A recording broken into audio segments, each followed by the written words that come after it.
Welcome. This is the final seminar for Rescue Project. I hope that you enjoyed the tour that we had. It was a bit funny tour around Suomenlinna, and I hope you have enjoyed your lunch. So we will be now starting the program. First, I will tell you a bit about Rescue Project as a whole, and then we will continue with the program with the keynotes and panel discussions and so on. But first about Rescue. So Rescue, the words come, or the name comes from the words real estate and sustainable crisis management in urban environments. So the name probably tells you a bit already what we are going to talk today. My name is Saija Toivonen. I'm an assistant professor in real estate economics, and I come from Aalto University, and I have been leading this research consortium now, 3 years. This has been a really, I think that when we started in 2020, we didn't really even understand how kind of central and crucial the topic of our research is. But it seems that a crisis after crisis took place, and kind of we realized that, this is really a topic that is worth doing a research. We have had an amazing group of researchers from different fields, from different backgrounds, from 4 different schools and universities. So from Aalto University, we have had the Department of Built Environment, and I have been leading that work package. Then from Aalto, we have also had from School of Arts and Design and Architecture and Department of Architecture, we have had Professor Kimmo Lapintie. He is here as well. We have had also Laura Arpiainen, Professor of Health and Wellbeing Architecture there. And also postdoc Johanna Lilius.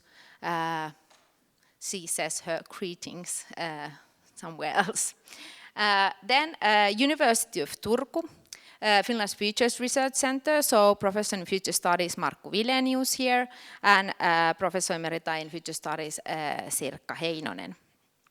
From Tampere University, Faculty of Built Environment, we have Professor in Sustainable Housing Design, Sophie Belsmakers here, and her team as well. So different kind of fields, we have been studying this topic together.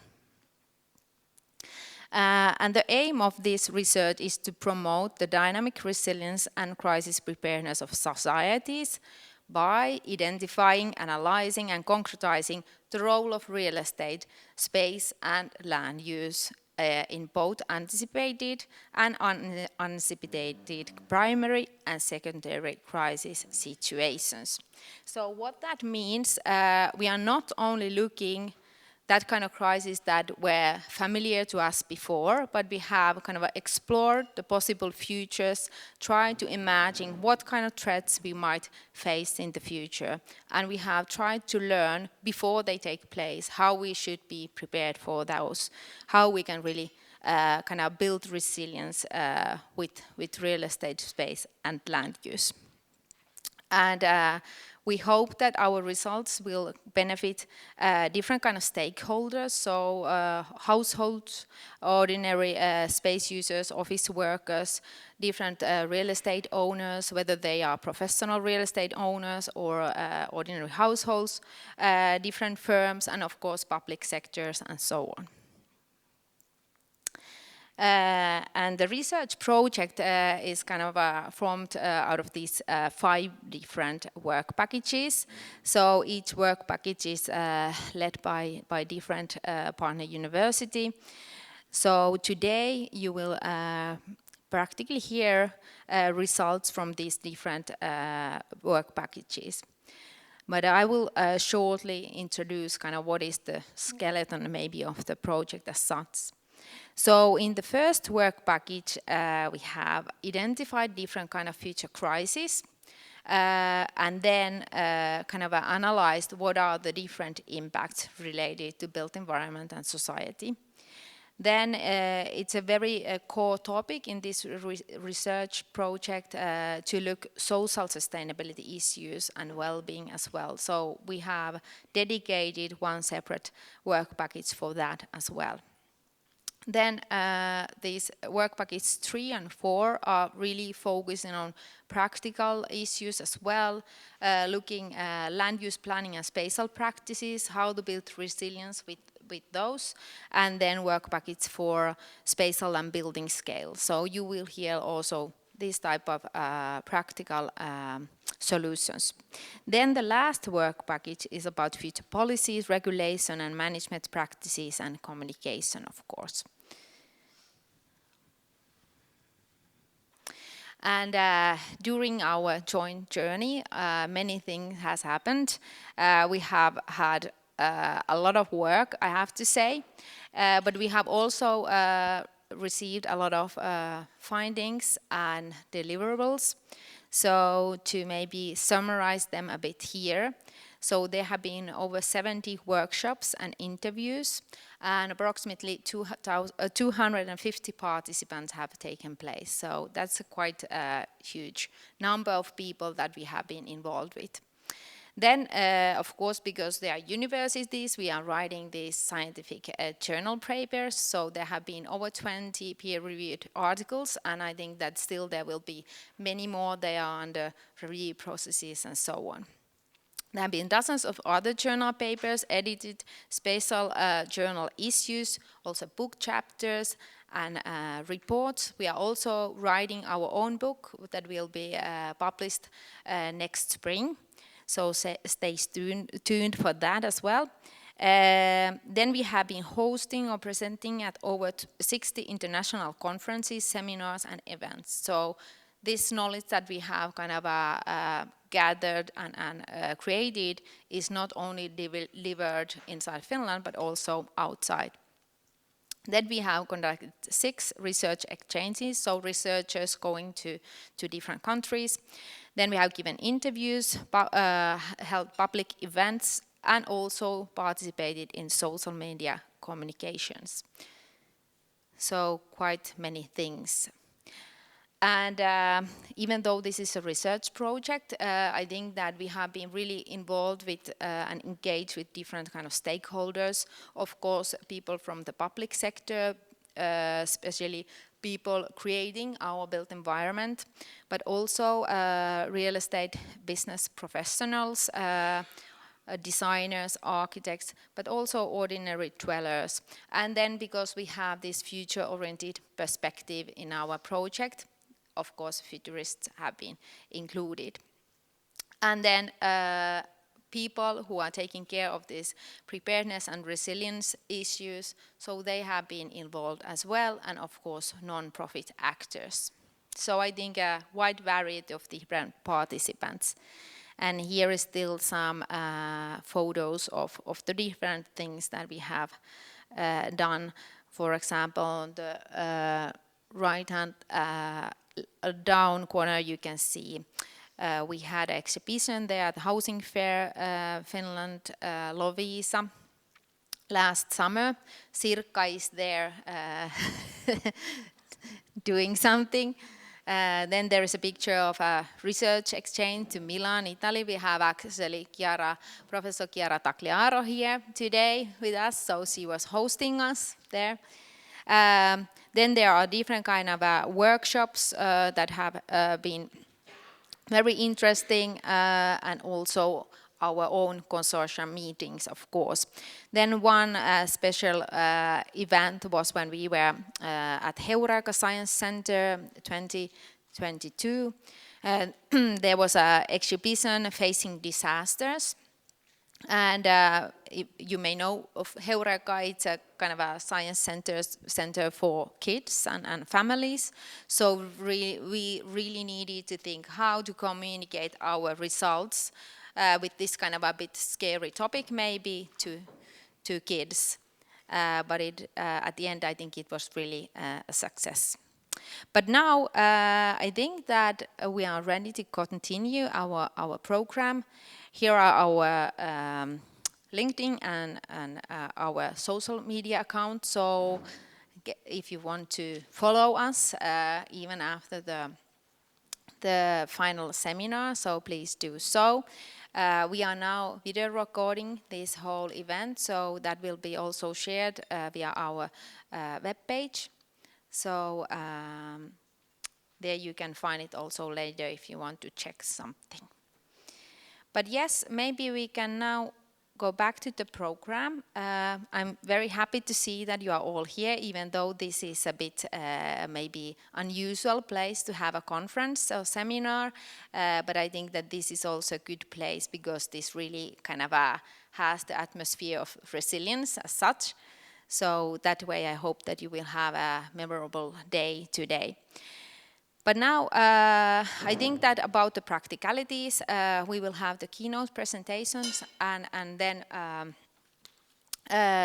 we will continue so that we have a coffee break. It will be served here, and then we will continue the program with the panel discussion, and also some guidelines for practice, and then around 4 o'clock we will end this event. So we can start with our keynotes. So there will be a possibility for questions after each keynote presentation. So we have reserved a bit time for that. But now the first title of the keynote is emergenCITY: Protecting Smart City from Disaster. So really crucial and topical also for this seminar, and this keynote is given by Professor Annette Rudolph-Cleff. So welcome for coming. Thank you. So Annette is an architect and a professor at Design and Urban Development Department at the Technical University of Darmstadt. And she heads the International Master's Program, International Cooperation in Urban Development, called Mundus Urbano, if I have understood correctly. So, please, Annette, the floor is yours. So, good afternoon, ladies and gentlemen, dear colleagues. I'm very happy and honored to be here, and thank you very much for this invitation. It's an amazing place. It's my first time in Helsinki, and I'm really happy to share some of our reflections on emergenCITY, on resilient digital cities. So I'm part of a research center which is called emergenCITY, and I'm going to introduce this research center. I'm going to share some of the reflection of my working group, and I'm going to show 3 case studies on 3 different levels, and I'm ending up with closing remark. This is more or less our group. We are 90 professors, PIs, young scientists, young research fellows, and PhD students coming from 3 different German universities, and we are just ending up the first funding phase of our first phase of emergenCITY, round about 78 million in the Hessian Excellence Program. What is our motivation? So on one hand, we have the super trend of urbanization. On the other hand, the challenge of digitalization. And it's pretty clear that our future cities are going to be digital cities.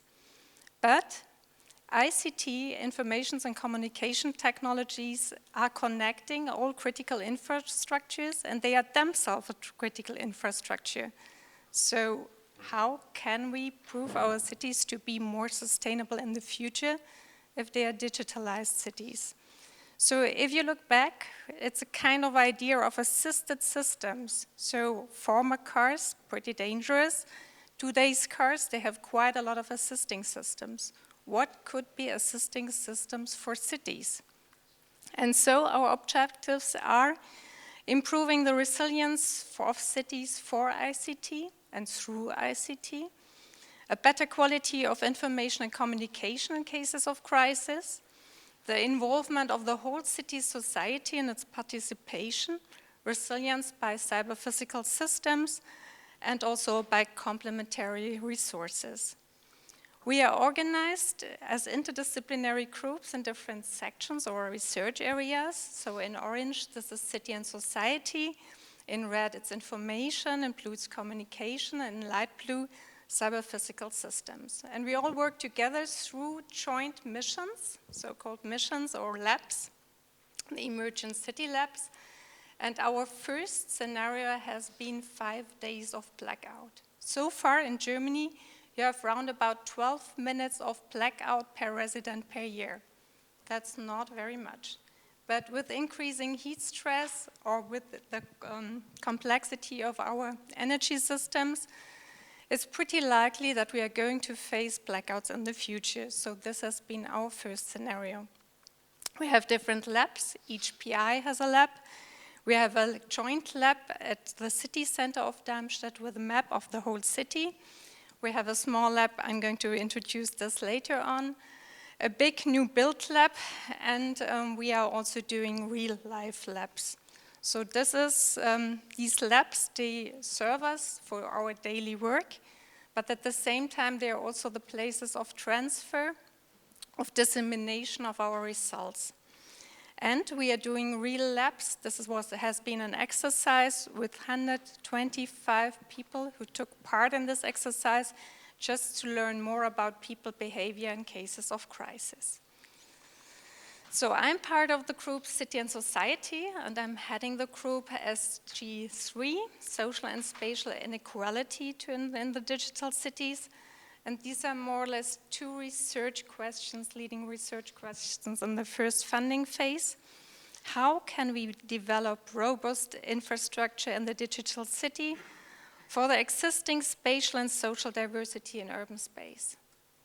And what are the requirements for inclusive design of public spaces and local networks in the digital city? And here you can see just the road of Darmstadt, from the city center to the outskirts of Darmstadt. Darmstadt is pretty small. And so you see in this road the different typologies, starting from the city center, the dense castle, up to the urban open typologies of the detached family houses.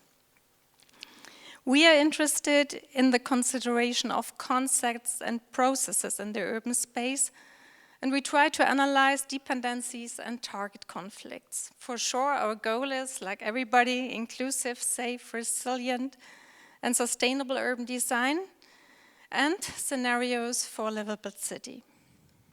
So what did we first? We had a lot of interviews with stakeholders and infrastructure operators in the city of Darmstadt to learn more about the connections. Then we mapped all vulnerable persons, and we mapped for sure the elderly people, the people with young kids and childs, and we mapped also the migrants, because during the pandemic situation we learned a lot how difficult it is to bridge language barriers and to address the migrants. And we refurbished a small house as lab for our research project. And pretty sure every technological decision has a social and a spatial dimension. And segregation is a very huge point for us, because you can really cluster vulnerable persons in certain typologies. And you see a lot of dependencies and target conflicts, for example, the water energy nexus and the challenges about political goals. And I think we can only solve this in integrated design, so in the design of integrated solutions. So communication matters. We have those language barriers, sorry for the typo, that we have a digital divide and we need different outreach strategies for inclusion. We have space that matters, because the diversity of our different districts leads to segregation, very different access to services and mobility, and very different access to urban open space. An important point in the pandemic situation, but also in heat stress. Yes, typology matters, and we learned that some typologies perform better than others, and surprisingly for us, there have been the same typologies that perform better during the blackout scenario and during the pandemic situation. And typologies matter also concerning climate adaptation. So we took another research project, Urban Renet, and we clustered the different German typologies. These are German typologies for sure. And we looked at the local generative microgrids, their potential for local generative microgrids in the urban open space. And you can give them a kind of profile, looking at the residential density, looking at the building qualities, looking at their urban open space qualities, because they have always urban open space connected to them. And we did the same typology clustering also for the urban open space. We tried to create a kind of descriptive scale for them. And we looked at potentials to make energy sharing concepts between elderly buildings on the left side and newer buildings on the right side. But what is really important to us is the urban open space, because you have microclimatic effects in the urban open space. You can deal with new water retention, water infrastructure, flood retention. This whole package really triggers us at the moment. But you can also talk about energy production and storage in the urban open space. And so far, we looked mostly at the building and the building skin. And we looked at the maintenance phase and the use phase. But we need to learn more about the production phase and also about the end of the life cycle of a building to perform better. So what are we doing next? I think we continue to work on this topic of urban open space, and our project is in the second funding phase to think more about climate adaptation. So if you look, we have on one hand the technological solutions, and there we talk mostly about robustness, and we have the adaptability of socio-ecological system. What matters to us are different scales. So we try to bridge the scales between single building, cluster, district, and city. I'm going to share 3 case studies of the first funding phase and 3 cases at different levels. So first of all, the emergenCITY lab. This lab is exactly based next to our architectural building, and it has been the winning project in the US Solar Decathlon in 2009. So this building was built by students, and it was sent to Washington. It came back and is now next to our building. We did a big refurbishment to create a kind of demonstrator and a lab at the same time. This is open to public 4 times a year, and in the meanwhile we are working in it. And it's a plus energy home. It was refurbished during a long time, once again with students and our postdocs, and it's open as lab since August 2022. We have different questions in this lab. It's almost about preparedness for and coping with blackout. And in green, you can see the technological questions concerning the technological performance of the building. But in purple, you can see the questions about the user behavior. Are they willing to share energy? How do they perform? And we also try to work with a serious game to learn about the user behavior and to see if the users can also learn about the cases of crisis. So the eHub provides emergency community services. It's about communication, it's about energy sharing, and it's about information in case of crisis.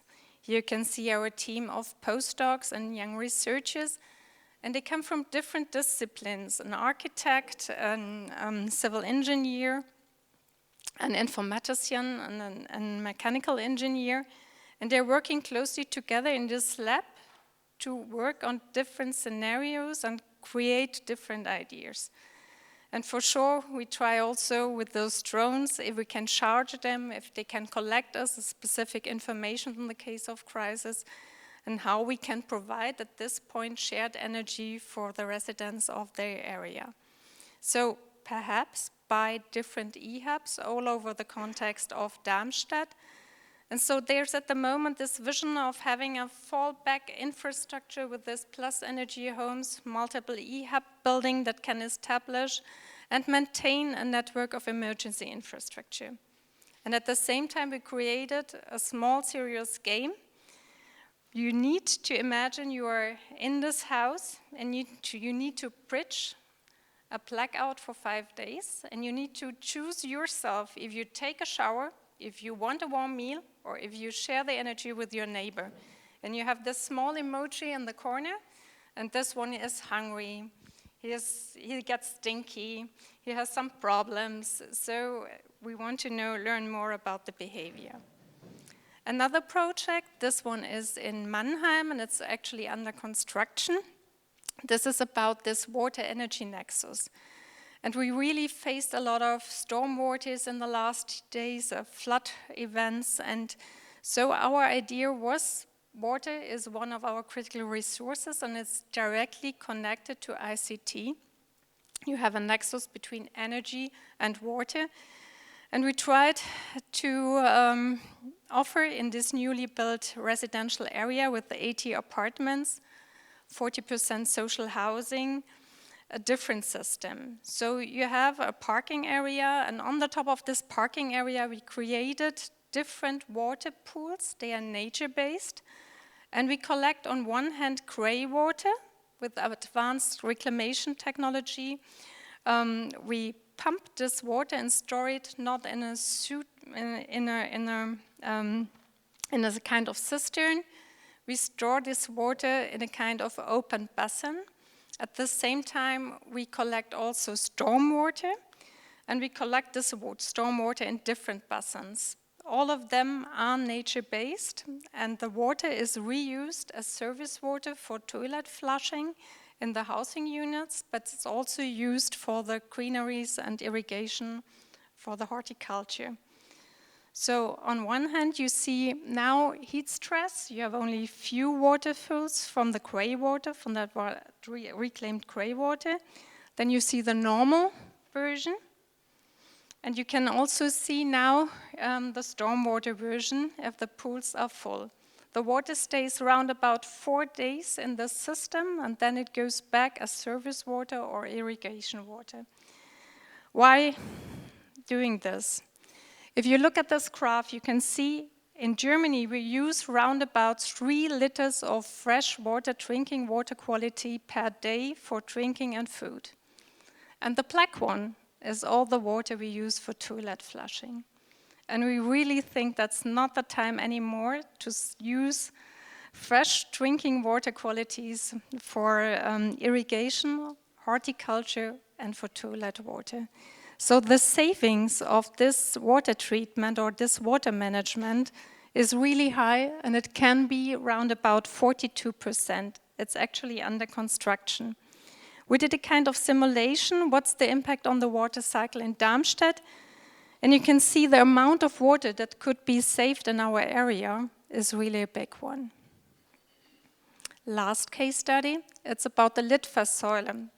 In the pandemic, we learned that we can't reach out a lot of people because there are language barriers. Most of them is not reading newspapers. They are not easily connected. And in Germany, we have a law that really tells us it's forbidden to do this kind of big announcement panels in residential areas.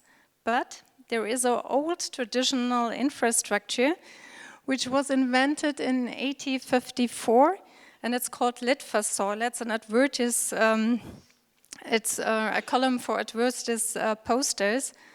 And we thought how we could update this Litfaßsäule in a new way to perform better in terms of crisis. And we mapped those columns, and they are widespread over the city area of Darmstadt. And we tried to create a new crisis communication tool with a highlighted banderole, with PV, with a solar energy tank in the inner city.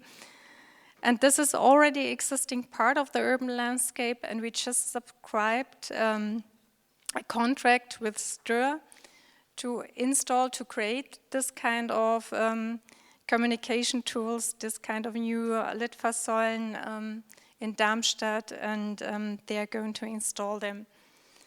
So we have a high coverage ratio in Darmstadt. If you look at the whole card, you see all the red dots are the communication points then. And we are really curious if this is accepted by the public of Darmstadt. So, just some closing remarks from my side. Urban resilience calls for contextual solutions. And this is a challenge and a chance at the same time. I think we can have joint strategies, but we need to look very, very closely to the context and to the built environment.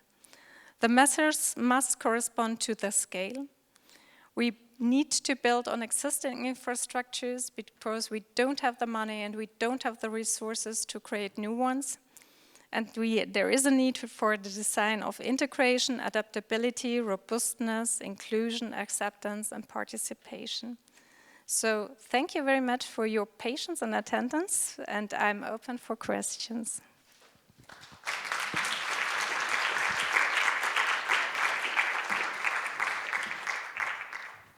Okay, thank you, Annette, thank you. But now let's move on with the program. So next we have our second keynote presentation, and it comes from Australia, from our rescue collaborator, Professor Sara Wilkinson. And the title of this presentation is STAR. And STAR means Sustainable Temporary Adaptive Reuse. And this is a Sydney rescue strategy. So Sara has a long experience in different kind of things from real estate field and built environment. So she's also a chartered building surveyor and Australia's first female professor of property at University of Technology, Sydney. And I think that your research is very transdisciplinary, different kind of issues kind of combined together, and always sustainability there maybe in the core of things. And I think that also this presentation where you talk about this, vacant and underused spaces is very something that is kind of a phenomena important also in Finland at the moment, and due to different kind of crises we can see that as a result, but also as its own it also creates kind of a crisis in the market. But now please welcome Sara Wilkinson.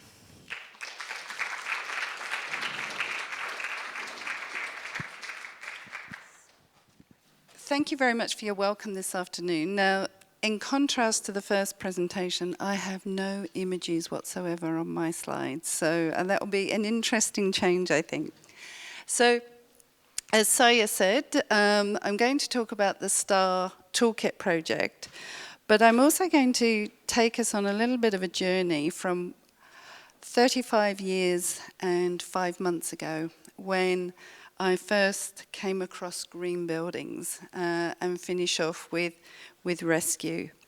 So some of the things I'm going to touch on my presentation today are what is a green building, teaching what is a green building and sustainability, some of the professional and regulatory changes that have taken place over the last 35 years.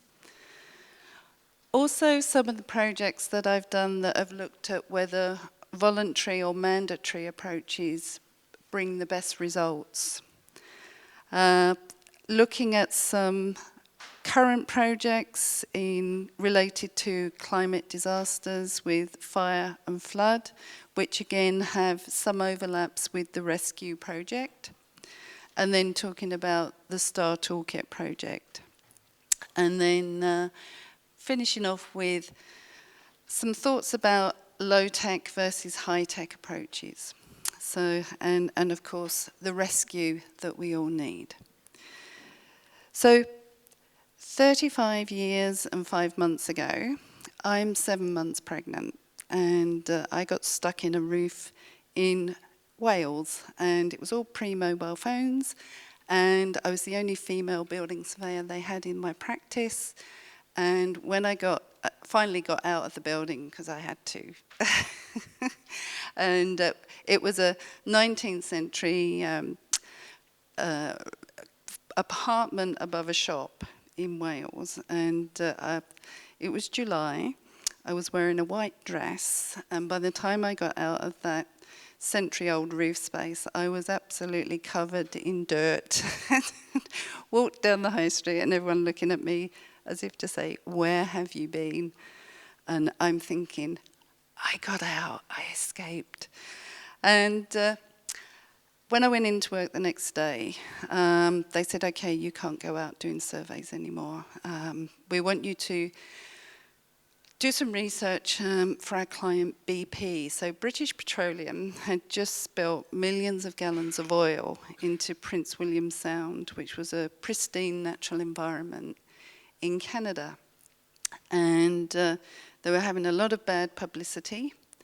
And they wanted us to look at this green building to see if there was something positive and good we could then do that would give them a better public image. Sounds a little bit like ESG, doesn't it? And so I went away and I started reading, and I found that there were green buildings with a capital G, there were green buildings with a lowercase g, there were greener buildings, there were environmentally friendly buildings, environmentally conscious buildings. And I read these things and I thought, what is this? Are these the same things or are they different? And then when I looked at them, a lot of the publications had predated when I went to university. And then I thought, why didn't I learn about this at university? And so I then decided to do an MPhil, and my MPhil was, what is a green building? And the conclusion that I came to was that it is an essentially contestable concept, which in short means it means all things to all people. And home is a good example of another essentially contestable concept. So for some of us, home is a place of love, family, fun. For other people, home is a financial investment. You're going to build up your capital. For other people, sadly, home might be a place of domestic violence and sadness. So it can be lots of different things, and we often think we're all on the same page. So I have the two links on this is now the university. So I developed a quiz, basically, which I still give to my students whenever I do a subject on green building. The first thing they do is the quiz. And what the quiz gives them is multiple choice answers, and that determines whether they're taking a technocentric worldview approach or an ecocentric worldview approach. In the research that I did, I've basically found there were two approaches you could take. But within the technocentric approach, I found that there were three different categories from very weak sustainability. And within the ecocentric approach, there were two categories. And the most extreme one was a sort of ecocentric sort of ecology approach. So if anybody fancies afterwards, if you go on those links, you can do the quiz yourself and find out what sort of sustainability you adhere to. Now, in all the years I've been doing the quiz, no one has ever siloed consistently into one of those groups. We're actually all over the place. We might have some ecocentric ideas and some technocentric ideas. And I think this has been part of the challenge that we have, is that we all think we're on the same page, but we've actually got quite different conceptual understanding. So from that, in 1991, with two small children and realising that going all over the UK doing surveys in different buildings was going to be a bit challenging, I started teaching. And I started a course called Environmental Building Practice. And at that time I said to the students that there's this thing that I'm reading about sort of green buildings, and it's not really talked about much. I think BREEAM was just launched in 1991, 1992. So it was just starting to gain some sort of traction in society. And I said to them, it's not something that is being discussed a lot, but I think during your careers it's going to become a big issue. And very fortunately now, I see all courses, I do a lot of accreditation for professional bodies, and it's good to see that sustainability is embedded in financial subjects, it's in legal subjects, it's in technical subjects, design subjects, and that's really, really good. So again, with professional and regulatory change, that's also been an interesting area. So with the professional bodies, gradually they have embraced knowledge about sustainability as being critical to getting your professional accreditation. And as I said earlier, that's become embedded in the teaching that we do, in planning and construction regulations. So gradually energy efficiency minimum standards have been introduced in our building regulations, for example.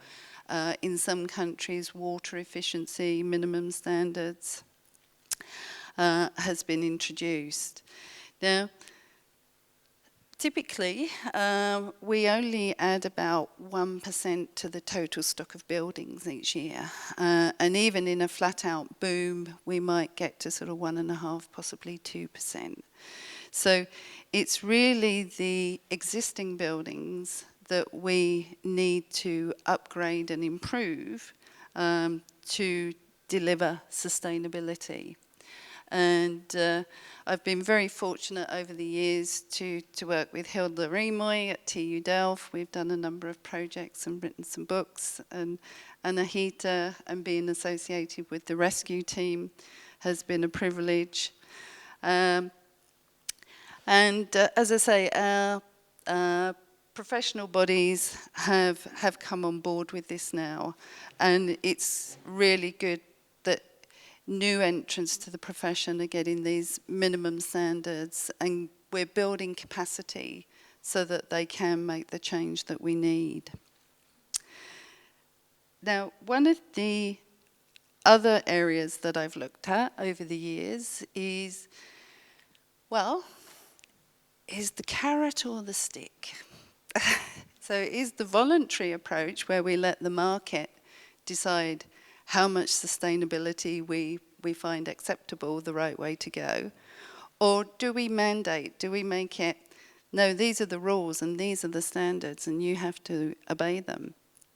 And I'm just going to talk a little bit about a project that we did in 2017, and we were looking at whether a mandatory or a voluntary approach to green walls and green roofs would produce more green roofs or green walls. And so we had some funding from Horticulture Innovation Australia, and we looked at Melbourne and Sydney as case studies. We looked at the amount of green infrastructure that had been introduced into the CBDs there, and then we looked at 5 international case studies. So we looked at London. We looked at, I think, Rotterdam, because I got to visit Hilda. We looked at Stockholm, we looked at Singapore, and we looked at Toronto. Now, some of those cities had mandated for green roofs. So when your building was over a certain size, you had to put a green roof on it if it was a flat roof. And others had voluntary approaches. And what I found when I started researching about green infrastructure was how amazing it was that whether your intention was, for example, to have a green roof as an additional thermal layer, you were going to provide a habitat for biodiversity, you were going to have some stormwater attenuation, so you were going to get these other benefits that would come with introducing that technology. So, yeah, voluntary or mandatory. So have a little think for the moment. What do you think is going to be best? I thought it was going to be mandatory. I thought it's just going to be a no-brainer. If you've got to do it, that's it. We have to do that, and it's tick that box and move on. But no, it was voluntary. So the city of Singapore had actually produced the most green infrastructure with a voluntary program. But then I came to understand that culturally, and I'm sure the next speaker will correct me if I'm wrong here, that culturally in Singapore, voluntary is de facto mandatory.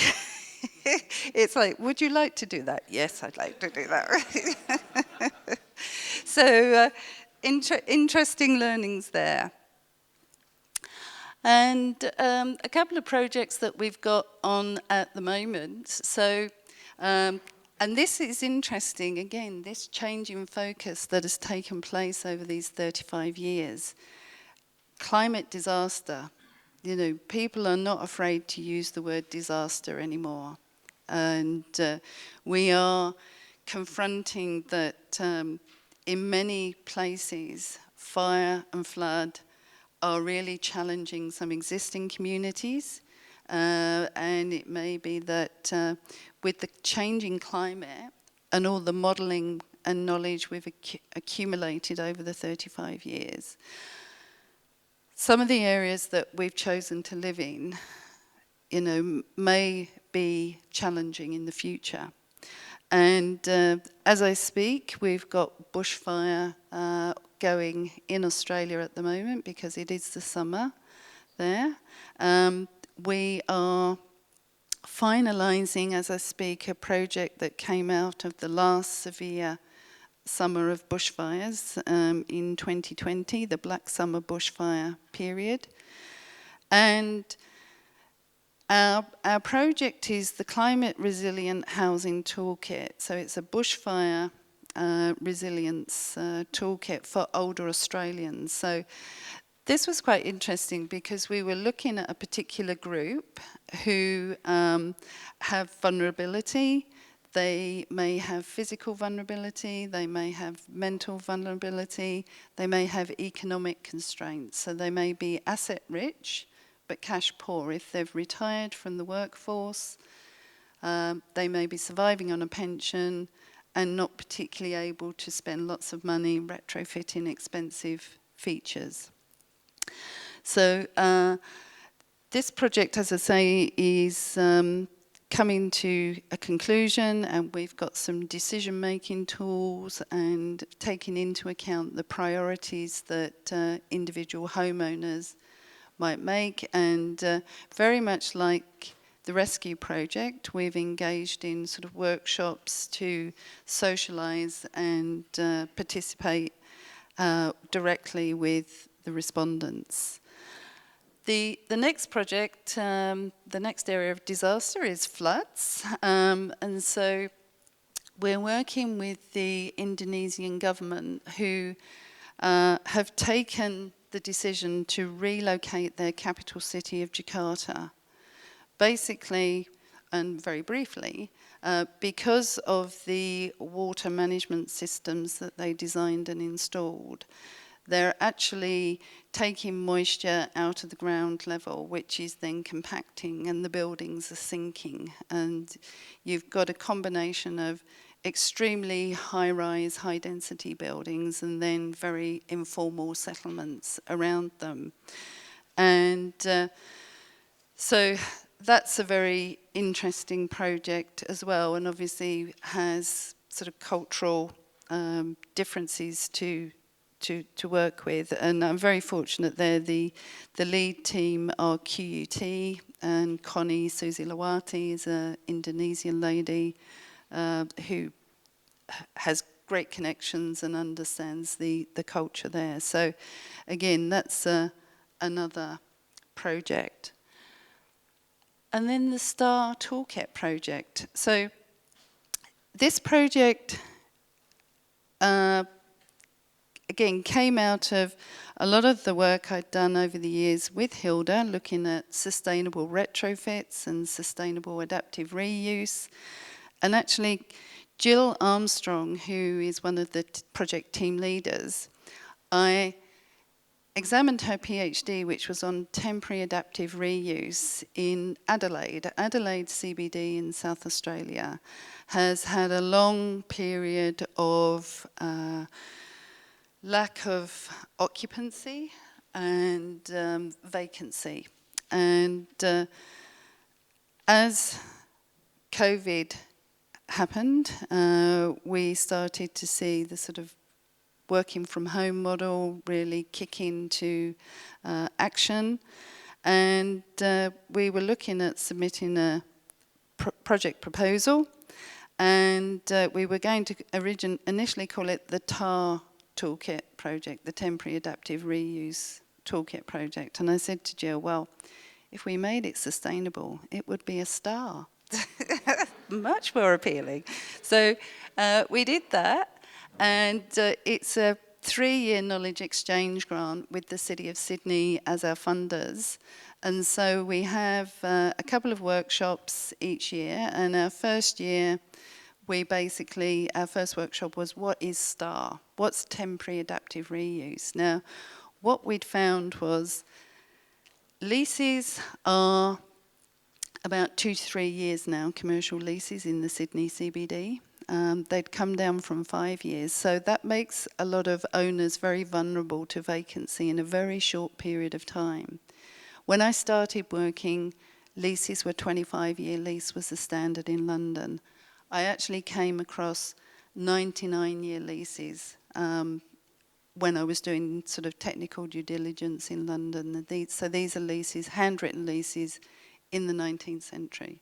So we've really come down on our lease terms, and that's increasing vulnerability. We have developed a ESG scorecard. It was one of the bits of the toolkit, and we're also doing a checklist for building regulations and fire engineering, because changing use on a short-term period may, with some new users, trigger the building code or fire regulations, and so we wanted to be able to flag that up. But we've got a website there, and as I say, got a lot of overlap with the rescue project and the twinning project as well, which is very exciting. Just a couple of words on high-tech versus low-tech. I've also found myself working with mechatronics engineers. That was an interesting one. I'd done a lot of work on green roofs and green walls, and one of the challenges with green walls was the ongoing maintenance and OH&S health and safety issues. I saw a little video of the farm bot, which was a horizontal bot, and thought, well, if you can go that way, you must be able to go that way. Put in a grant application, got the grant, and thought, I need to find somebody that can do this. And then I discovered there was mechatronics engineering. And so Mark Carmichael and his team helped to design and construct a prototype warbot, which was that project. And then again, another project I'm doing at the moment with a French bioengineer, horticultural scientist, is the Hempcrete project. And we're actually, we've got 4 miniature buildings in the tech lab in Botany Bay with green wall panels on hempcrete panels, and we've got sensors to look at the performance of those materials, because we haven't found any empirical data about those. And then finally, the rescue that we all need, and this is the details, a sort of an overview of the project, which I think is a fantastic combination of universities, different disciplines, and great innovative ways of collecting data and sharing knowledge. And the concept of the future studies is something we don't do really in Australia, and I think that will be a great opportunity for us to adopt some of those approaches. And I think as a result of the work that Saija and the whole team have done, we now have knowledge that we can act on. So enjoy the conference this afternoon, and I look forward to hearing you exchange your ideas and your insights, and thank you very much for listening to me.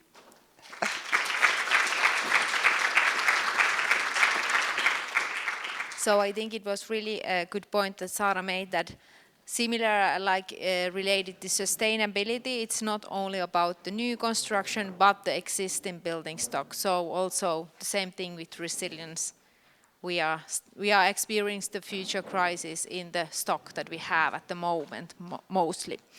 But okay, let's continue. So we have still one more keynote here. So as I said earlier, social sustainability and well-being is really in the core of this project. The next presentation is Smart Community Design, Fostering Inclusive, Resilient and Healthy Neighborhood by Professor Chong and Chong is an Associate Professor at Architecture and Sustainable Design at the Singapore University of Technology and Design. And there he does many different kind of things. For example, he coordinates collaboration and social programs, directs the Social Urban Lab called SOLAB, and leads the New Urban Kampung Research Program and co-leads the Opportunity Lab. Maybe we will hear something about those as well. So please, welcome. Hi, good afternoon, everyone.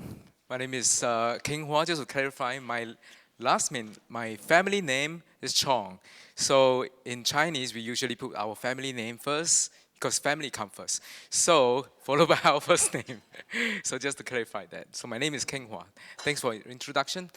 And as you can see, I'm from Singapore, and I have been challenged by Professor Annette earlier to try to keep the entertainment level of our tour guide this afternoon, which I think is quite a challenge. I'm not sure whether I can do that. And then my second challenge from Professor Sara is to explain why Singapore voluntary culture is better than mandatory. So that is another great challenge. I'll try my best. While not eating too much of your coffee time later. All right, just a quick introduction. Where I come from, I'm from Singapore University of Technology Design. It's a very new school. It's about 10 years old, 12 years. I've stayed since the beginning. That's how I am. And I lead a very small team, social urban lab, we call SOLAB. But I work with engineers, social scientists, so when we come to big projects, it's quite a large team. But other than that, I think it's quite a peaceful life that I have to working with small projects. So I'm going to share a few small projects with you. Let's start with the crisis. First of all, built environment is the culprit of a long-term crisis. We are not talking about the immediate crisis like a blackout and scenario like that. We are talking about some crisis that we may not realize until it's too late. So this is a kind of long-term crisis that Singapore, countries like Singapore, cities like Singapore may be facing, and we had to start act on it quite early. And why do I say so? Because even from the beginning, okay, I'm not trying to pinpoint any countries or any cities, but this is in New York, by the way.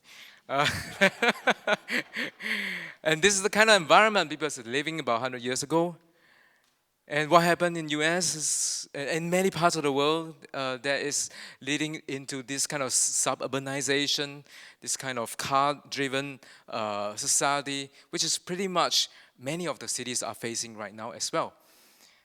And in Asia, we have this kind of phenomenon that you have hyper-density, hyper-rise, high-rise, or more than just high-rise now, mega city, and which is in Hong Kong, in Singapore, and many of this small country. By the way, Singapore has about the same population size as Finland, about 5.5, 5.7 million, but our space is 500 times smaller. So can you imagine the kind of space they were living in? And not to forget about the traffic, right? And this is in Beijing. Singapore is not too far from here. I used to drive to work. In the end, I gave up my car Not because of traffic, because the car is just too expensive. Yes, it is the most expensive city in the world to own a car. But beside that, stuck in the traffic is neither enjoyable experience. I'm sure many of you have experienced that before in some of the city. It is in Beijing, and stuck in the car jam for maybe more than 1 hour, 2 hours, sometimes just to get to work. And after you get to work, you feel so hungry, you go for a burger. And that's why many of us have become, unhealthy. And in fact, food, obesity is the new smoking. And after that, we go to gym. And you take escalator to a gym. This is our built environment that we're living in now. So can't we say that we have to do something about it? What WHO has told us is that 3 in 4 of the deaths in the world come from non-communicable disease. That means diseases that's not spreadable. The diseases that come from your lifestyle. And the top 4 diseases are cardiovascular disease, cancer, chronic respiratory diseases, and diabetes. And these are all the diseases that can, or to some extent, can be avoided if we take care of our life from young. So we look at different countries. I'm stationed in Singapore. We look at Asia, but we compare to Europe. I mean, it's not too far off, but the top 3 countries, Singapore, Korea, and Japan, is way more aged or aging faster than any of the country in the rest of the world. And Singapore is number 3, soon perhaps overtaking Korea, Japan, I don't know. But in Singapore, we have huge issues in terms of physical health, declining physical activities, mental well-being, especially declined in the past 3 years because of the pandemic. Community participation has been decreasing over the years. And of course, the big number 1 question, aging population. 1 in 3 Singaporeans will be aged 65 and above by the time 2050. Now it's actually 1 in 5. 5 years later will be 1 in 4. 20 years later will be 1 in 3. So you can imagine the kind of speed of change. It's not just a sheer ratio and number, but it's a speed. Can our infrastructure cope to keep up with the aging processes? And what do we do with our existing building? I think the earlier panelists raised the right question.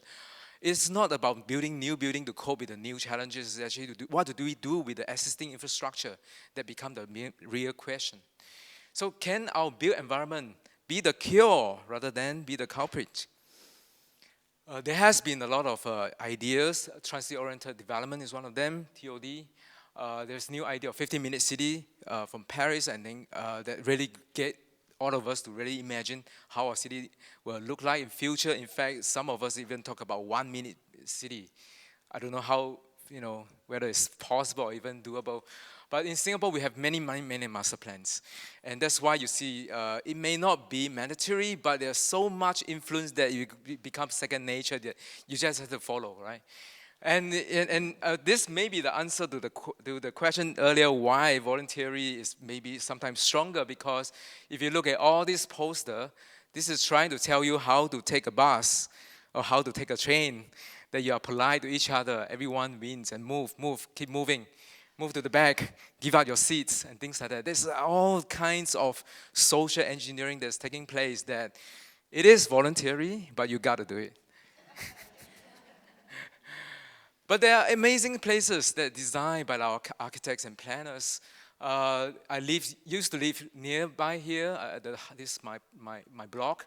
And then I used to cycle across near the canal. It's very nice. I brought my kids. One of them are here. Right here, Jeron is grown up. Brought them to park next to the HDB housing board. This is actually a design that I work on, a raised track for people to cut across the forest to enjoy the nature. And this, again, my 2 kids are playing there. And Marina Barrage, and turn infrastructure into public space. So there are plenty of places. I welcome you to Singapore to enjoy some of these places to bring a little bit of green into this red dot in the island. But when it comes to community spaces, when it comes to places that is not really designed by professional, and it's quite miserable. Sorry to say that this is actually a senior citizen corner, and all you have a series of rows of steel chair facing a blank wall.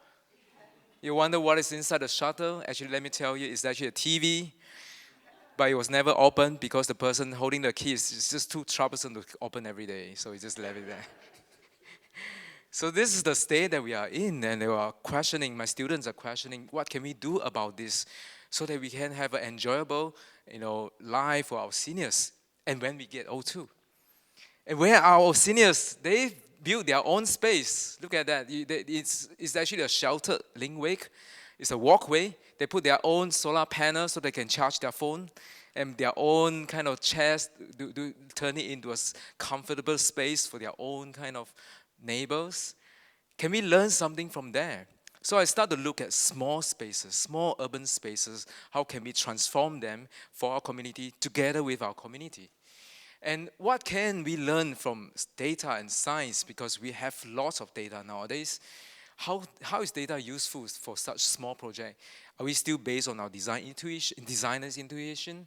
Where is the community in this whole bits and pieces of process, and what is the social sensibility, and what is the mechanism for feedback that link back into the data? So this become our quest here to try to put together this framework, what we call the smart community design framework. So first we build on big data and big data, so both the quantitative and qualitative, to use it for our design ethnography studies. And then we focus on design, not just by the architects or planners, but looking at participatory analytics. How can we let people understand those data and come up with ideas and translate those ideas through budgeting, participatory budgeting, and develop small projects that actually help them to keep the place and make the place better for themselves. And using behavioral nudging and participatory evaluation, and bring back all this data back to our studies. So just a quick example. I work with the largest developer in Singapore. It's actually the government Housing Development Board, HDB in short, to look at 3 towns: the oldest town in Toa Payoh, the youngest town in Bungo, and the middle-aged town in Jurong East, and try to understand from data point of view, how can we make sense of the new demography that's come about and their wishes and wants. So we go through all kinds of demography. We trying to categorize them through data analytics. We came out with 8 different new emerging archetypes, we say, that we help the architects and planners to translate some of their needs and wants into better housing design. So that's what we did. We have all kinds of quality of life indexes that put together into this 7 domain. It's supposed to have some animation, but because of the PDF, it's sort of flattened it. But you can imagine all this graphic is actually moving as you compare different cities and different towns, different neighborhoods, different archetypes, that you can actually do some kind of analysis. And this is what we did actually, sort of 2 graphs. I'm comparing 2 different towns and 3 different types of, or 4 different types of demography of people in these towns, and therefore develop different ways to engage the community as part of the participatory process. In this town, where it is a little bit more aged, where we have young retirees who has a lot of experience and knowledge to contribute to the community, we get them to build on their interest and asset and translate into placemaking. Whereas in this town, it's a young town, we have young family, we have young kids, they're all very busy, but because of the young town, there's not enough amenities. How can we transfer design knowledge to them so that they can design their own places and self-help their families? So we came up with different approaches. These are same 5 components, but rearranged in different process that use to empower asset-based development as well as need-based development. So one of the ideas that we came up with together with the residents is that you have a lot of this void deck. What is actually basically just an empty space. The one that I showed you earlier, the senior corner, is in one of these void deck. It's void because you always call it void. Why don't we call it social deck? And we empower them through simple mechanisms, simple placemaking tools, something like this movable shelf. So with this movable shelf, we work with different community and turn it into recycling corner, so residents can actually donate their objects, and then other residents who need those objects can actually help the exchange. In fact, it was so popular that it is overwhelmed by all kinds of stuff that people donated faster than people removed them. So we have an issue of, clearing them fast enough. We have another group using this shelving to actually salvage food that is ugly and thrown away, but it's still before their expiry dates. So those foods that is left on the shelf, nobody buy them because it doesn't look as good. So they rescue all of them and then distribute it to other families who need them, and become a every Tuesday afternoon event. It was so popular, it's still running until now. That was since the pandemic time. And so on and so forth. So we rove around to work with different communities to see how we can use those simple placemaking ideas to empower them to run their own initiative. We also work with the other younger town to use the same idea to redesign another void deck. In this case, the void deck is on the second floor, facing over the garden, and then they turn it in from a dead space into a co-working space for the community. Remember, during that time pandemic, everybody is stuck in the home, and then with your kids running around screaming, and you are trying to work, yet you cannot get out of the house. So the best place is actually downstairs at this void deck where people can actually do their own work while they are, leave their kids upstairs screaming. And they need help, you still can run up, right? So this is the kind of new community space that we work together with the residents to promote. We also develop an app. We realized that there's a lot of needs that is not visible, like what was shared earlier. So using the app idea, we can actually connect online community to offline community. This was also taken out very well in one of the town, but on the other, on hindsight, we actually should just make use of existing app, because many of this community, in the end, they move on to WhatsApp group and Telegram. So, which is still a good thing, because they're still very actively online, and they're still translating this online self-help into offline through our placemaking process. And this is some of the examples that we have done since with many different communities in Singapore. Just a quick one. I don't know how much time I have. I know maybe 3 minutes. I will just quickly show some of the projects that we use this idea, smart community design idea, to tackle some of this issue. So I won't talk so much. I'll just share some of the results using data, develop different archetypes, ideation with residents as well as my students. First idea is can we encourage people to exercise more? Because everybody said there's no time. But they have time waiting for bus, right? So why don't we turn the bus into a gym? And that's what we did. So it was quite popular, and we actually gave each resident a Bluetooth card that can tap on the machine, and they record how much they exercise while they're waiting for the bus. At the end, they can use the time that they accumulate and exchange for voucher to buy grocery. So it was so popular that people are lining up for the machine rather than lining up for the bus. And again, we collect a lot of data back ends to analyze, so what makes people want to actually use those and categorize them and try to understand their motivation. And we are at the moment trying to scale up this idea to other bus stops and other towns as well. Second concept is actually looking at dementia, aging. People above 65 or 80 years old, 1 in 3 are likely to develop dementia. So in this case, we look at our context, which is very messy and very colorful. It's nice, but it's very confusing sometimes for a person living in dementia. One of them is Emily. So Emily has been working with us to point out what are the issues that she has been facing as a young onset dementia patient. We work with 10 pairs of dementia, people living in dementia and their caregivers to understand how they live around their neighborhood.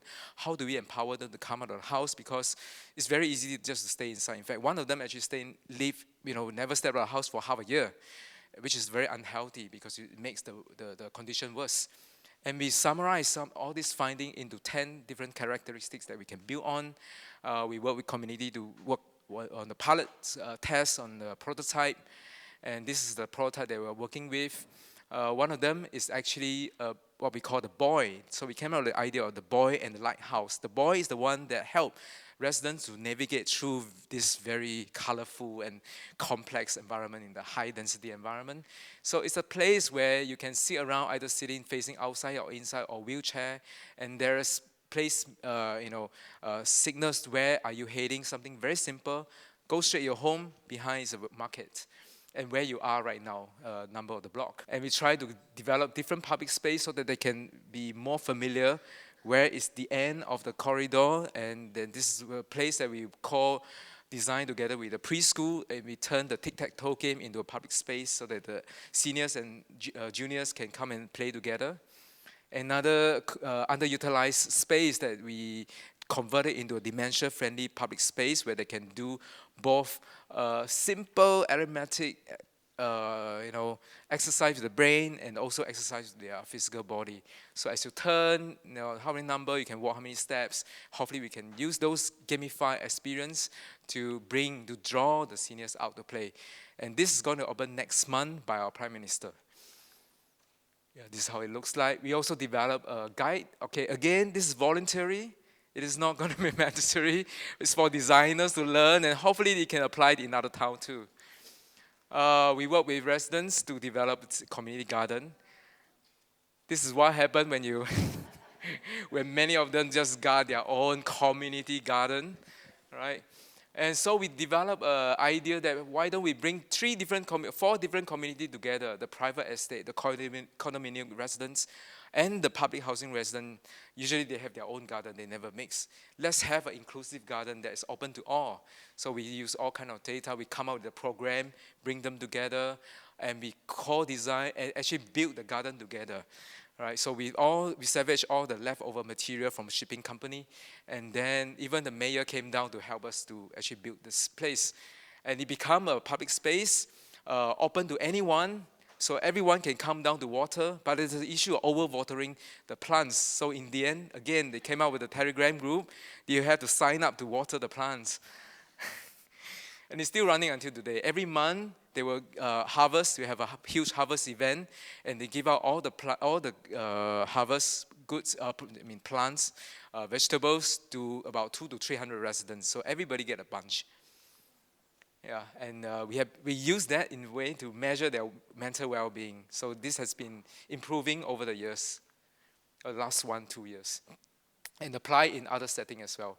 Finally, we look at aging as a life living process. We identify the gap and what are the principles that we can actually apply to. I won't go into details. Again, we work with various community through community design. One of the project is, again, transform this void deck into a social service place, what we call the touch point, where the seniors can come down and volunteer and contribute to other seniors. So we transform a row of car parks underutilized. You can see not many cars is there. So we transform into a community garden, a drop-off point where residents can socialize, and a lot of pavilions that's facing their favorite spaces. And we keep those places 24 hours, 7 days a week, open to everyone. Some of these places can be closed for environmental reason, but other than that, most of the time it's open. With that, we actually propose 10 different typology to prepare the aging situation in Singapore. I don't have time to show you. I have a 2 minutes video. Maybe later during break, if you have time, we can actually share with you how can we transform some of this underutilized space, like abandoned stadium, abandoned park, coastline, market that was burned down. So we transform some of these places into social and healthcare places to empower our community and enable our aging community. With that, thank you very much.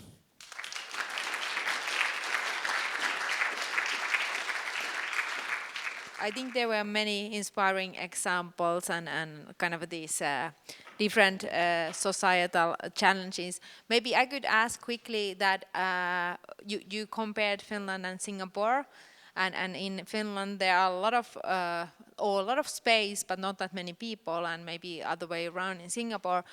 What about there? You have aging population, but what about loneliness in Finland? That is kind of the growing problem. What about there? Thanks. In fact, that's the next question I'm asking together with our hospital colleagues, because they do see a lot of senior residents coming into the clinics and the hospital very often. And sometimes they ask them, so what problem do you have today? They say, nothing much, I just want to talk to somebody. So there is actually kind of like a loneliness pandemic that we see, not just I think in Finland or Singapore and everywhere else in the world. I have a colleague that's working on, already started a call line for seniors to just call in, to chit chat, and then, you know, to spend it. And sometimes through this chatting, they can also pre-identify issues that they may be facing in the long run. So I think it goes really beyond urban space and architecture, but we have to work very closely with our social workers, with our healthcare workers. Only as a team we can actually identify some of these issues. So beyond that, I'm actually working on a new project in the town next to our university, and Professor Laura actually has agreed to be involved in this project to transform an underutilized space underneath the train track into a space that connect the older generation and the young generation. It's an intergenerational kind of streetscape. So it's something that we're still working on. Yeah. Thank you very much. Thank you. Very good examples, and also examples that not all the solutions need to be big ones, so you can start with small places, spaces and places, but very good. Okay, thank you all the keynote speakers. Now there is one of the, maybe let's say, a moment that you have been waiting for, because now there's time for discussion and coffee, and then please come here. We have here this nice posters. So these posters are telling something about the rescue project from the different work packages point of view. But now please enjoy and have a cup of coffee there, and then tea, and hopefully something maybe sweet as well. And let's continue after a while.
Okay, good.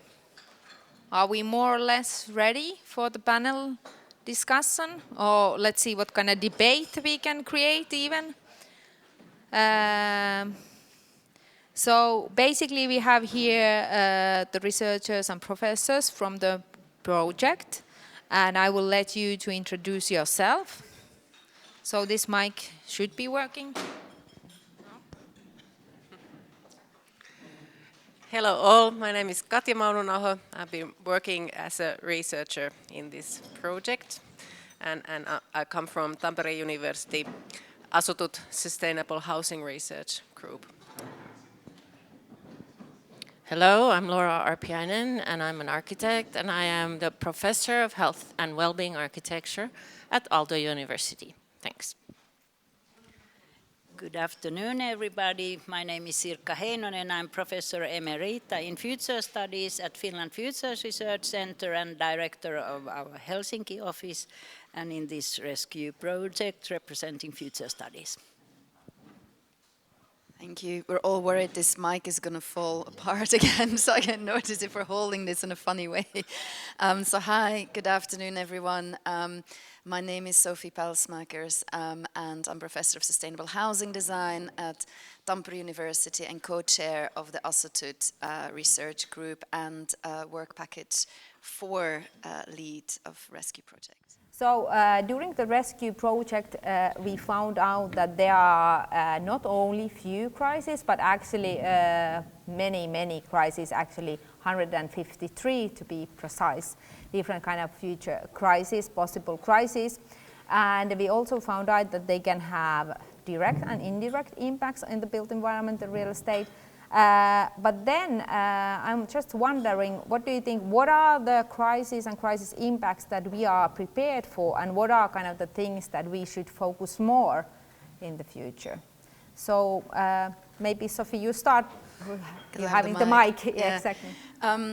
Well, perhaps controversial, and of course we saw many amazing examples from the three speakers, so thank you for that. But perhaps controversial, what I would say is that while we're doing many things, we're not doing enough, we're not doing it fast enough. And I would also say that we are also not prepared when we have a combination of different crises that hit. And I'm sure others want to follow on from that. Yes, indeed, and such combinations of crises are called polycrises. It's a concept developed by a French complexity theorist, Edgar Morin, and he describes it as interwoven and overlapping crises facing humanity. And in our Finland Future Research Center conference last June in Turku, we actually applied polycrisis analysis as a method in one of the Futures clinic we ran. So there is a so-called Futuri newsletter. I will add link so you will can have a look at how we can address these kind of polycrises. Just to give one example, was one crisis, total electronic blackout, and then enemy attacks Finland, then there is a mental health bomb exploding. So these kind of really challenging polycrises we addressed. Yes, I think a polycrisis is definitely possible. It takes about 72 hours for most hospitals to be down. Basically, they normally have a 3 days worth of emergency supplies, fuel, and generator power, and after that it's really reduced. So that will in itself immediately create another crisis. Another example could be a significant chemical spill that contaminates the water system at the same time with a significant adverse weather effect that takes out a lot of the streets, roads, and bridges, and put in a general strike at the same time. And we are in very big trouble. So these are very interesting combinations. Yeah, and to add to that, actually there are many different kind of crises, like this kind of cascading crises that Laura described. But also there's one a very interesting type of crisis called creeping crisis. Within society, there is something already a crisis that we don't recognize or we don't want to have a look at. It's there and it can strengthen and become a real crisis. And we have, in our futures clinics, we have asked for these kind of, what do you see as a creeping crisis? For example, digital isolation has been mentioned, leading to loss of meaning, and also imagination atrophy. So the ability to imagine is lost, and if that kind of skill is lost, it can lead to a dystopian thinking. So I'm asking you to think, what kind of creeping crises are there lurking in urban milieu that you could distinguish for your thought? Well, that's a great idea to counter imagination atrophy. I would like to say that I attended these Future Worlds workshops with Work Package 1, and they were so interesting. There were crises there that I had never even heard of, had never even thought about, and it was truly mind-opening, eye-opening. And I think just talking about these crises, realizing that they exist, is already huge progress because it shifts our consciousness, it raises our awareness. And one of the purposes of a project like Rescue is really to raise awareness. And I think we've already reached high levels on that at the very beginning of the project. And I think that talking about the different type of crises, kind of in the traditional crisis management, we have mainly focused on these material impacts, certain crises, and of course saving lives in instant crisis events. But during the project, I think it became really clear that many of the crises have an impact, especially on social sustainability and well-being, and that was also emphasized in the keynotes, I think. But what are then the social sustainability and well-being elements that we should consider, especially in the built environment in crisis management? And I know, Laura, you have been researching that. Yeah, so very interestingly, some of the findings that we came to are not physical at all. What we really found loud and clear as building and maintaining, fostering community is critical in building this kind of resilience and capacity to withstand adverse conditions. So anything in the built environment that helps build community and helps sustain it and helps people come together. There were simple things such as school gymnasiums, rec centers, any public spaces where people can congregate at time of crisis is really an important thing. Yes, if I could add to that, and I'm sure Katja will fill in some aspects on this. So absolutely, and it was really reassuring in the previous talks as well to hear about these issues of inclusivity, but also the importance of social capital and community support.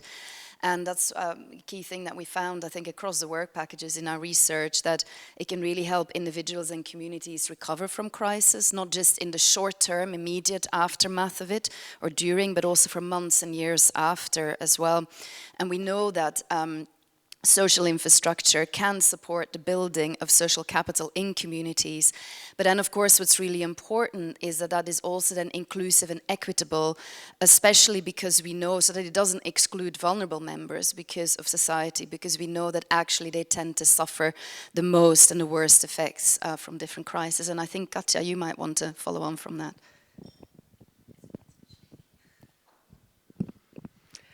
Yes, social infrastructure is really one of my top interest points, and I have to sort of agree with you here that it's really important to have these spaces that you mentioned. Social infrastructure it consists of the policies and resources and services, so not only spaces. The sort of the social stuff that ensure that people can actively participate in society. But this means also that we really need the public and private spaces and places that provide the contacts between people and opportunities for interaction. And this has to be within the everyday environment that people use on daily basis. So the public libraries, which is in Finland a huge thing, community centers, marketplaces or corner shops, shared yards, but also like really small places like we saw also in the keynotes, like benches in a park or porch at the entrance. And especially these units, they need to be well connected to each other to sort of form the infrastructure that we are speaking of. And the inclusiveness and equitability is for diverse users is also important part of those. And the solutions for social infrastructure, they can be resilient only when they are adopted and taken ownership by the community. So that they are of use for everyone, for diverse communities, is really important. And this is done best through inclusive bottom-up approaches on local basis. Yes. So I think that when we started this project, we had kind of the assumption, maybe it could be called as a hypothesis, that real estate and land use are important in crisis management. But I think that during the whole rescue project, it became really clear that real estate really play a central role in crisis management.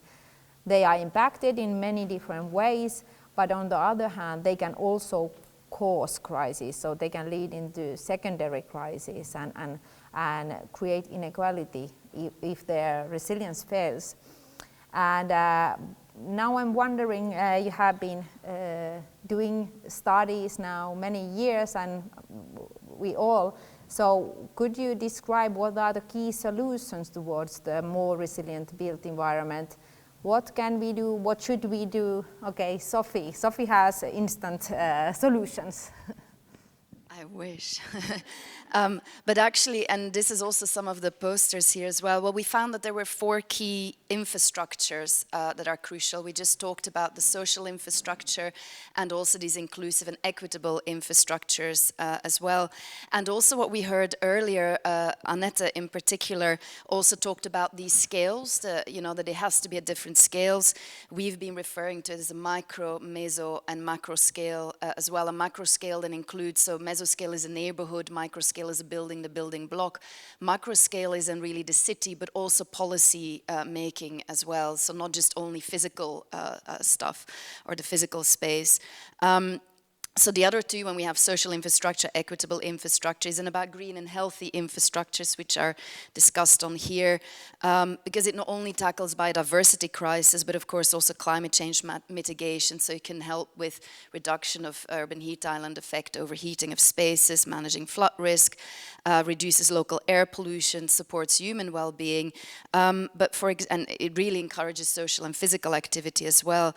But then again, what's important that these are at different scales as well. So it's, for example, from a green balcony all the way up to large park or access to the forest, and then policies that enable these spaces to be protected or maintained, as Katja also talked about, and these bottom-up approaches. And of course, green infrastructure, we need both human-made but also nature-made, and protecting these as well.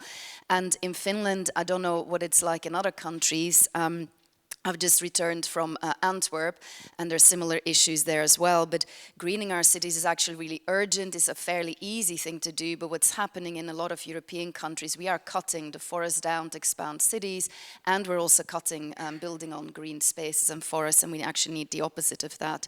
And then, if I may, the 4th solution is then, and we also heard about this in the previous talks as well, is that of adaptable infrastructure. So it means that people can basically change, adapt, transform the built environment to suit changing needs or expectations. And again, that could be for long-term changes or short-term changes. So for example, working from home during the pandemic, or for example, when there's demographic changes whereby we age and we might need a live-in care for a short time, or climatic changes. For example, we might need cool zones in housing blocks or in offices to keep people cool during a heat wave. So these adaptable infrastructures are really temporal about time as well. And of course, it also links to some of your work as well, I think, Sirkka, and multi-locality and hybrid use. I think two of you want to talk about that, I guess. Yes, indeed, Sophie, and this hybrid spaces is actually one of the urban studies topics that intrigues us very much, so we wish to continue that study, and actually one of our peer review articles with Amos and Joni Karjalainen has been published on hybrid spaces. But within future studies, we understand these hybrid spaces very widely, because it's a combination of different functions, different materials, different roles, different shapes, etc. But actually, combination of twin transition of green and digital, that can be like a hybrid spaces nexus. Hybridization is nothing new. It has existed in nature all the time. It's there, but now it's becoming like emerging in urban studies as well. And hybridization means at the same time more diversity, but on the other hand more complexity and more challenges even. And hybrid spaces with vertical gardens can be havens for working and living and have very positive effects on resilience, well-being even. And one of the classical examples is the Bosco Verticale in Italy. And Sophie and our architect colleagues very well have noted that it has also very negative aspects, using a lot of energy and water. But on the other hand, it makes the urban milieu greener, and also people, because I've been there, and Chiara Tagliaro very kindly showed us around. It really was a nice venue. So how to promote that kind of buildings in a way that it's not unsustainable? I can give you examples from Dubai as well. I visited a few years ago Dubai Expo, and it's full of pavilions with hybrid spaces, lots of greenery and built infrastructure and biomimicry even.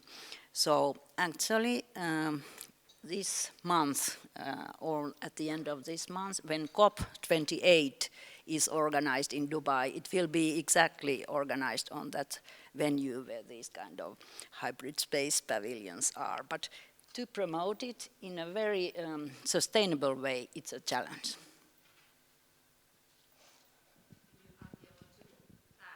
Yes, I have another point about spatial hybridization or hybridity, because we found out that it occurs also on the level of everyday practices in people's lives.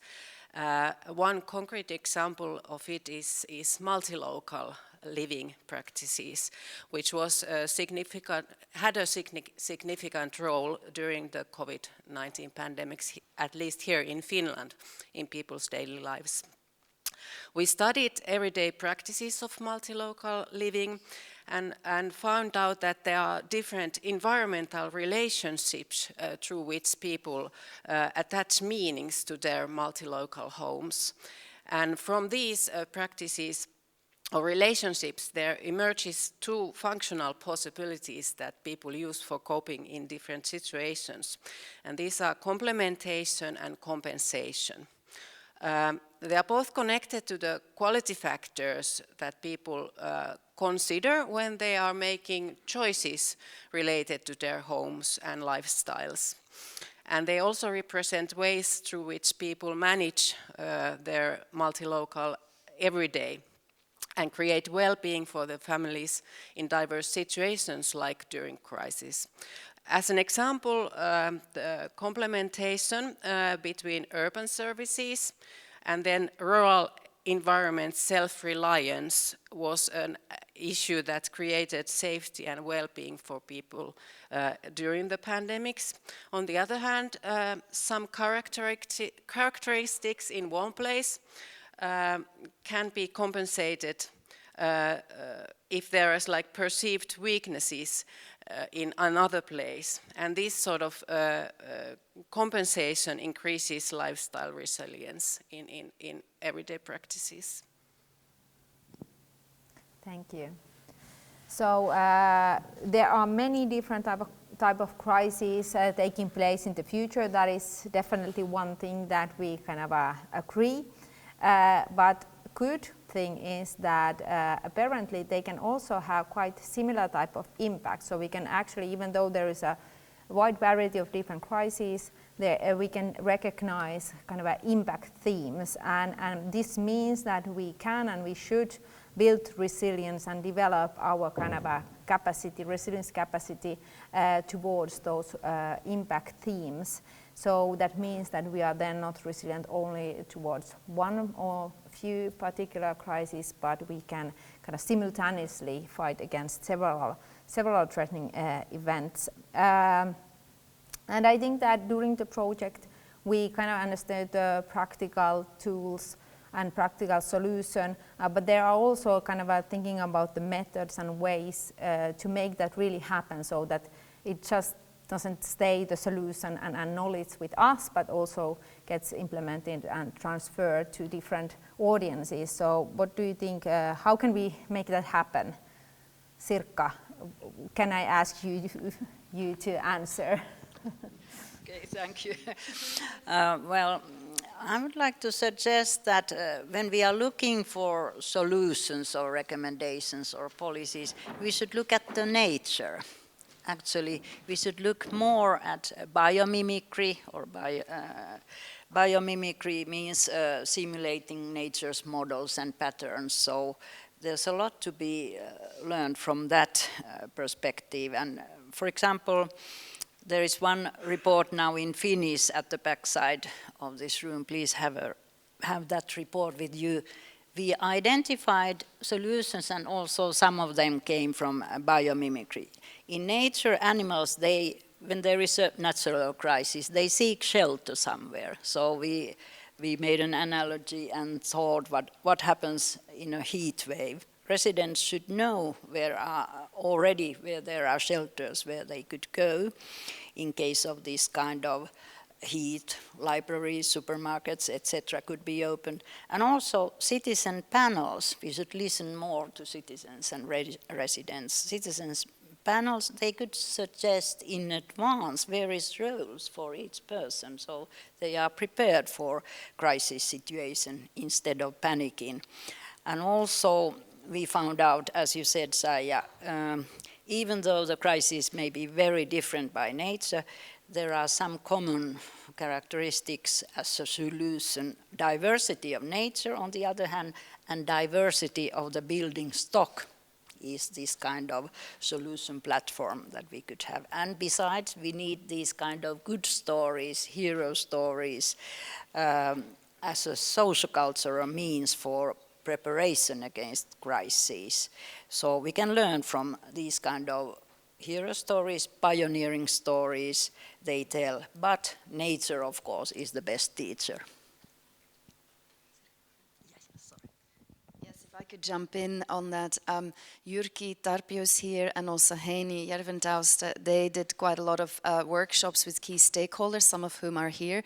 And what we found sort of in more pragmatic ways for the design of new buildings and master plans, that you know, for resilience to be really foregrounded and included in the design, we need to really look from policy to kind of on-the-ground action, and it needs to, you know, all of the resilience aspect need to be done in very simple kind of format. So we developed these checklists and brief scenarios to start a discussion and set the brief. These were used as part of the methods of the research, but also we will actually have some copies to hand out later as well. And the other thing also that the team found is that they should be included really early on in the design and decision-making processes for any chance of them being included on the ground in city and building design. Particularly though, one interesting finding was that housing architects specifically preferred it to be embedded, so not voluntary. This comes back to also Sarah Wilkinson's comment, to not be voluntary, but to actually be embedded in regulation, or for example in the RT cards, which are sort of guidance cards of good practice in Finland, and not to be another voluntary criterion. And so, yeah, so it was really crucial. What we found is that aspects of resilience are then also included in city policies, and particularly via democratic processes. We heard from other keynotes as well about co-creation and so on.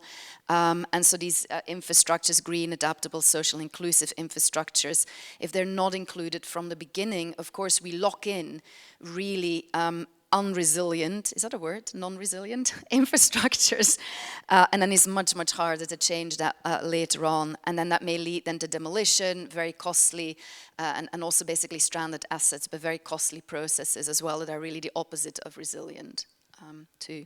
So yeah. Yeah, I hear you talk about like new construction, new buildings, but that was also mentioned earlier.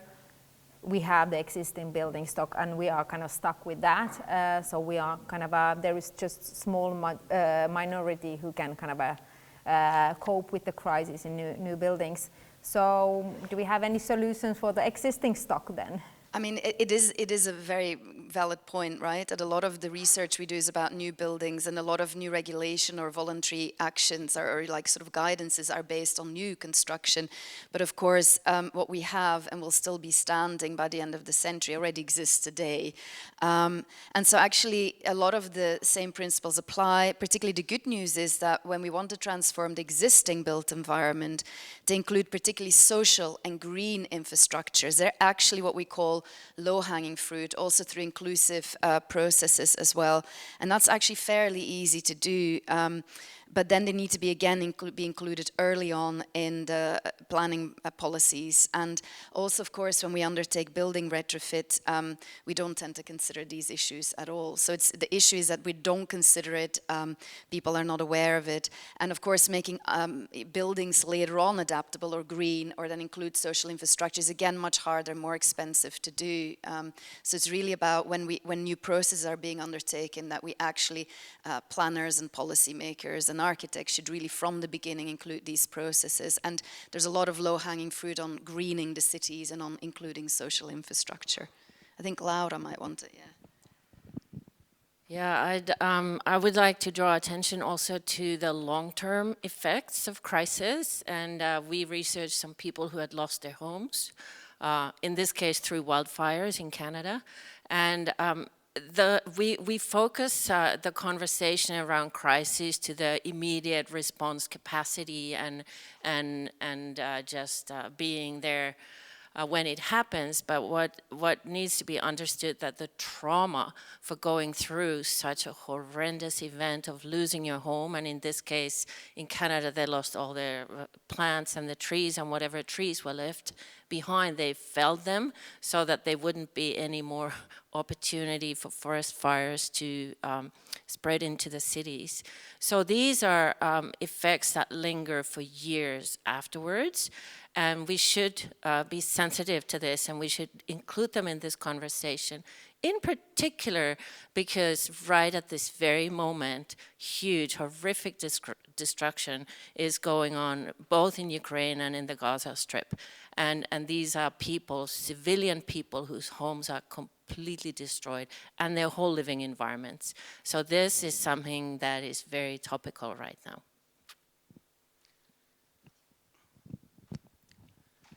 I would also like to add a point about this long-term effects, or actual long-term processual understanding of both the built environment, what we have now, and the people's needs and relationships in it.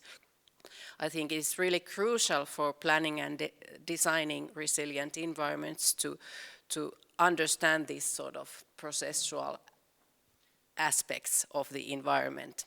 As an example, I use also, again, multi-locality. which we've looking at it, we found out that it is not really enough to create optimal spatial solutions or conditions and service systems in one place. Even though they would be designed to be sustainable, they are not sustainable if they actually increase mobility. And this can of course happen, for example, when we consider that we have to have really dense urban environments for environmental reasons, and then when they are overly dense, they can increase the multi-local mobility and not be sustainable at all at that point. So these need to be recognized, these processual aspects and relationships that people have to environment in planning and service production. On the other hand, when they are understood and properly implemented, density or spatial austerity in one place can actually provide better opportunities for other places that people maybe are desiring for anyway in their lives.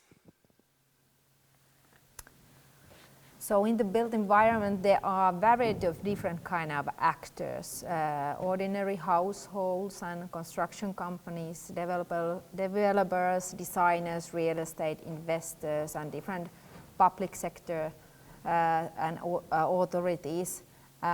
When thinking about kind of starting to plan and implement these solutions that you were telling about, who are then the key actors to take the ownership and kind of start doing stuff?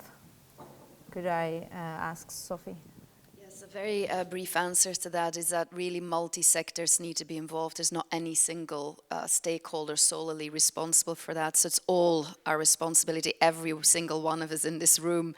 So it's communities, organizations, local government, designers, developers, contractors, all have a role to play. And we also need to work very closely together to achieve a resilient built environment. So it's not just each does their bit, but we actually have to really cross over and talk to each other and plan that together and really co-create that together with an also local community as well. Okay, if I may add here, actually we should identify more actors than the usual suspects. We should of course include citizens, but all kind of influencers and even media we could include in these kind of urban processes and discussions.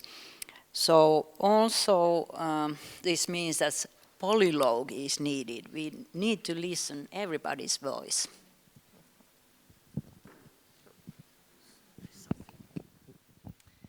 Yeah, I mean, exactly. In all cases, I think it's really crucial to have these bottom-up approaches.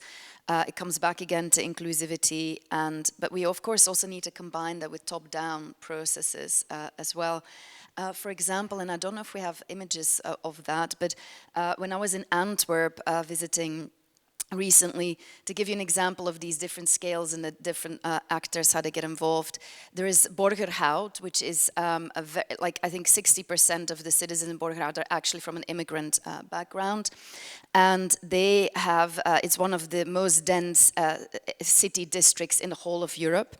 I know there's nothing compared to the example we saw from Singapore and Hong Kong and Beijing, but what they did is the city had a policy for greening this city district. There's a green local mayor in charge, and it's very much a top-down process. And then what they did is they then contracted local organizations to knock on doors, literally knock on doors, and then build trust in the community. So it's basically macro policies being enacted at sort of the mesoscale actions starting from top down. They then recruited neighbors and people that then wanted to green their doorstep. And so what you see here is exactly that greening happening as well. Into these streets. And then the same organizations could then offer regulatory advice and fire risk and so on as well. But the actual intervention, what people then do, is decided, it's enacted often by the community, but it's really decided by the community as well.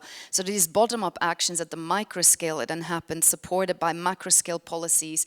And for example, the city then says, oh, well, here's a spade, here are the seeds, and you get the advice, and you get an ecologist coming along as well. But then they support the local community to do that.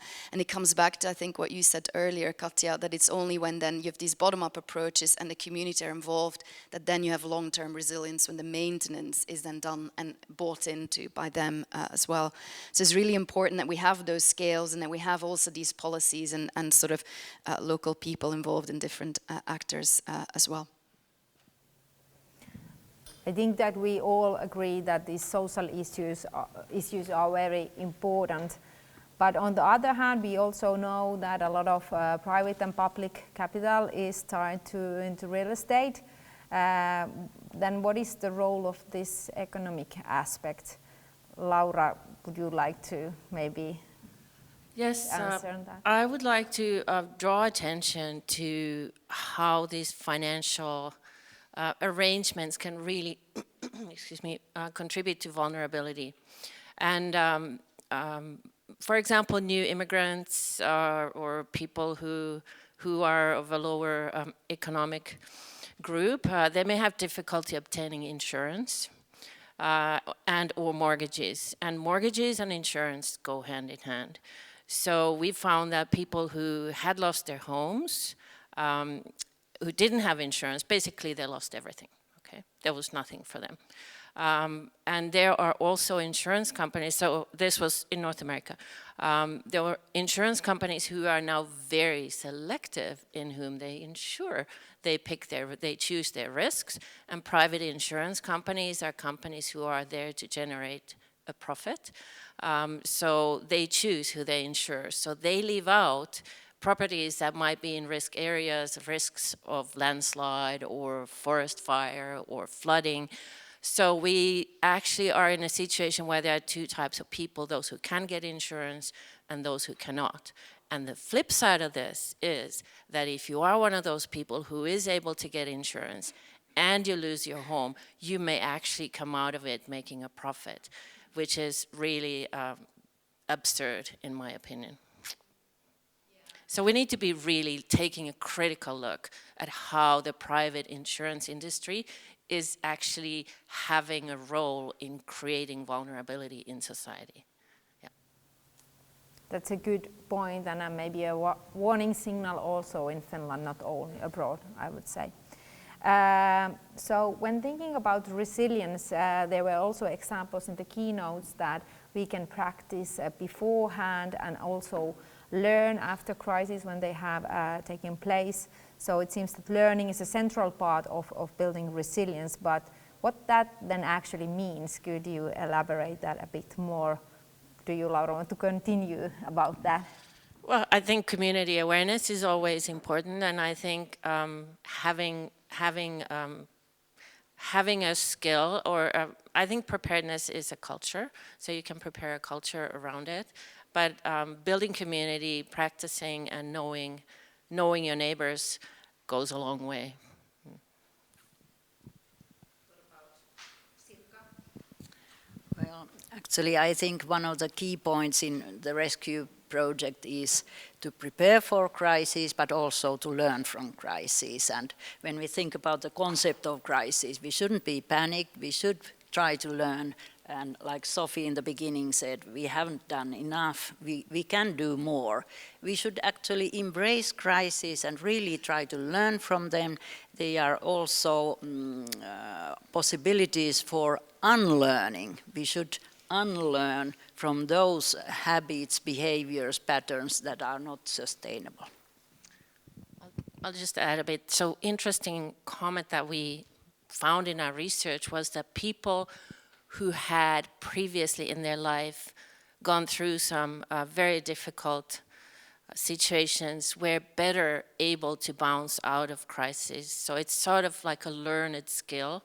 And obviously we don't want anybody to have to go through several crises, but the lesson here is that you can fortify yourself. And the examples they used was in particular in cases where a person had to somehow enforce their own identity in the face of huge crises, such as losing your home, because a lot of people connect their identity with their home, and then if the home is taken away, you had to still build your identity around it, around new things. And people who had gone through really traumatic, adverse events in their past were better able to deal with crisis in the future. So kind of imagining the possible crisis and then doing simulations. The hero pilots, stories, yeah, the survival stories, learning from what other people have done, that's all super valuable in this. And not only on an individual level, but on a collective level as well, community level. See how communities have come together after crisis and then see what they did right, basically. Yeah. Resilient heroes. Resilient heroes, yes. Good. But now I would like to give an opportunity for the audience to ask questions as well. We have here a good panel experts answering to your questions. Yes, thank you. Thank you very much. I'm really curious about this, the way that you have been describing the resilience, and it has a very different type of the levels. And it goes from the individual resilience into more kind of a system level of resilience, and then we probably talking about the resilience of the cities. And we have earlier the presentations that came from the other part of the world as well. And when it comes to capacity to build the resilience on the more sort of a, I would say on the collective, on the system level, on the city level, I would like you to reflect a little bit on that, and where do you see that come the best examples of this world, where this resilience, building the resilience, which traditionally has not been so much on the focus of the city development itself. It's more like a grow and provide the amenities for people to live their lives, and that's it.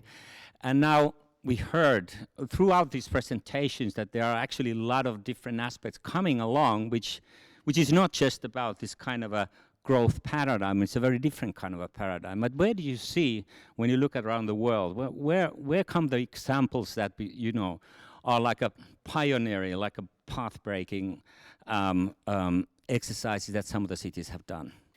That's a great question. I'm just going to start with a couple of examples. Because my second home is in Vancouver, British Columbia, on the west coast of Canada, and it's in an earthquake zone. So I think we all know how well Japan is prepared for earthquakes. The same culture of preparedness is present in British Columbia. There's preparedness, like emergency shelters, emergency centers, there's even block emergency captains, and there's emergency preparedness courses and stuff. So there is a culture of preparedness there. But I have to say that it's basically mostly towards earthquakes and what those may cause. But earthquakes can cause a lot of trouble. So services, transportation, communication systems, etc. But we all have kids in our house. We have backpacks that have food for 72 hours, and they have crank-operated radios and stuff. So there is a culture there. So I think, again, we look at communities that have gone through already some crisis, and they know, they've learned from them, and they started a culture. But I want to hear what other people say. Maybe just quickly add Australia and the role of indigenous people's insights and knowledge. It has existed all the time, but it's all about survival. So that's I'd like to give as an example Australia. Yeah, I mean, and I think actually the point you make is really important, that learning from others, but then also that often when there is crisis preparedness, it tends to focus on one crisis. So, for example, Finland's doing really good with our bomb shelters. I mean, when I arrived in 2019 and we had to get in housing design, and every single housing block is designed with a bomb shelter, I thought this is a bit crazy, because the next war is going to be nuclear surely, and that's not going to help much, and then I'm now revising that. But in that sense, there is a preparedness, right? And the fact that there's loads of storage of like also in COVID pandemic, why things went so well, because there was a lot of storage of medicine and other kind of PPE, what was that, protective equipment. But actually, for climate crisis, one of the places that is lauded even by the United Nations, quite controversial, is Cuba. Because it is of course still a dictatorship, so it's very top down, but they are actually moving villages away. They also have an onslaught of tornadoes, so they're incredibly well prepared, and a lot what they rely on is community resilience, and they have youth programs, because I know it affects so much what Laura talks about as well, like the mental well-being aspects and losing your home. And so a lot of the programs they have is for youth, for children and younger people also to come together. Immediately the youth centers, they get boarded up, they get opened up again, they become like a huge societal and social kind of space. But of course it's very top down that they're doing that, and one of the reasons why of course is so resilient, they've been living under an embargo for how many years? So they've had to make do with the resources they have and not this outside help that exists. But I think on the whole there wasn't really a whole city that I would say that is really resilient to the multiple crises, and I think that's our big problem that we see, that we're sort of realizing multiple crises at the same time, or even in consecutive. But Katja, do you want to? Well, actually, just a point to add to your bomb shelter story, because I have been thinking that maybe we also have a sort of mental bomb shelter in Finland. What we have been discussing last year after the events, our mental bomb shelter of stories and sort of like national community mental shelter that is directed towards the east. Okay, thank you, panelists. Now I think we need to move on with the program, but let's give applause.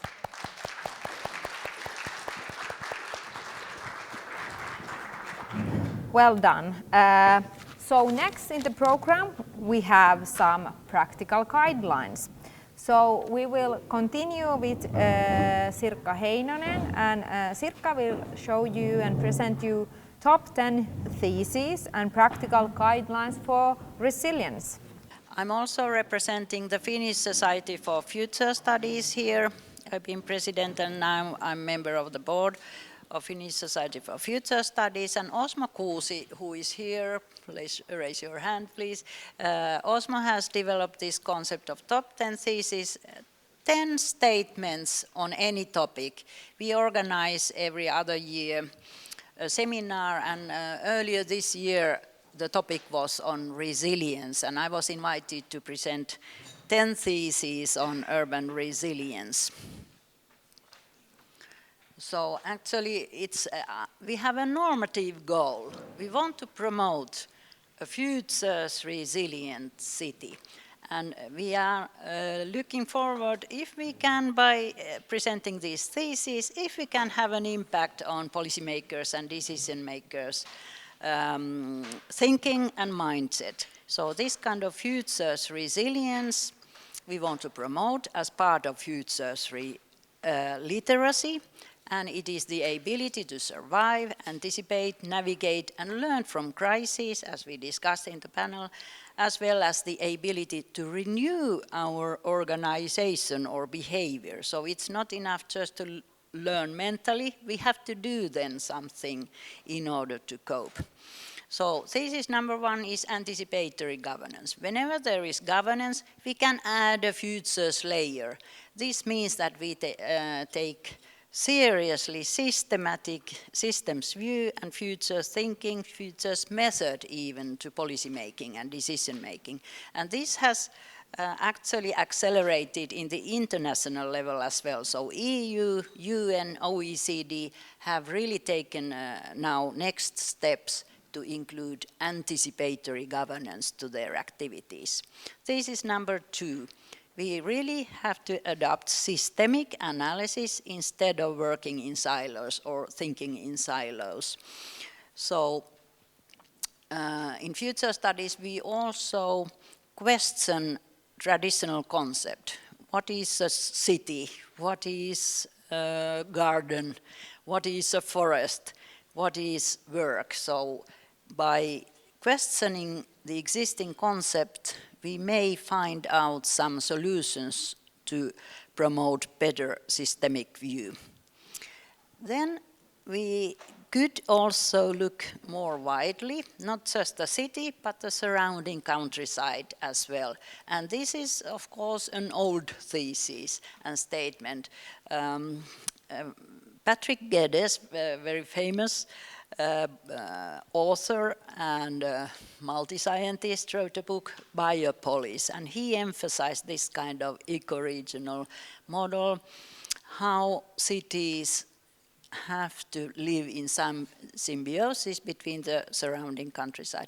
This, we all know this, but we are not really going to the next level, having this kind of balance and symbiosis working. And this is, of course, all those bringing countryside and forest to the city. Then I mentioned already futures literacy. It's UNESCO, Markku is UNESCO chair. Futures literacy is just that we are able to use futures images in the present day's decision making. But my claim is that futures literacy is not enough. We need to have this kind of crisis awareness, futures resilience as a key element in futures literacy. Fifth thesis or statement is that we have to think about places and temporal aspects, temporal dimensions, and also life cycles. So what is the time span for any chosen analysis? In future studies, it is not irrelevant what is the time horizon that we choose for our scenarios. Is it short, which means 10 years in our field, medium or long term, which can be several hundreds of years? Actually, buildings could be designed to be either very short-lived in their location or very long-lasting in their location. Actually, buildings could be designed to be permanent, not to be demolished at all. Or they could be built as mobile, very quickly and easily transferable in case of a local, let's say, crisis, flood or fire.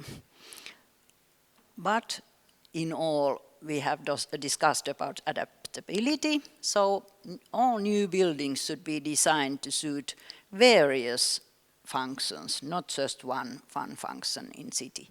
Sixth thesis is about this peer-to-peer society model that is emerging.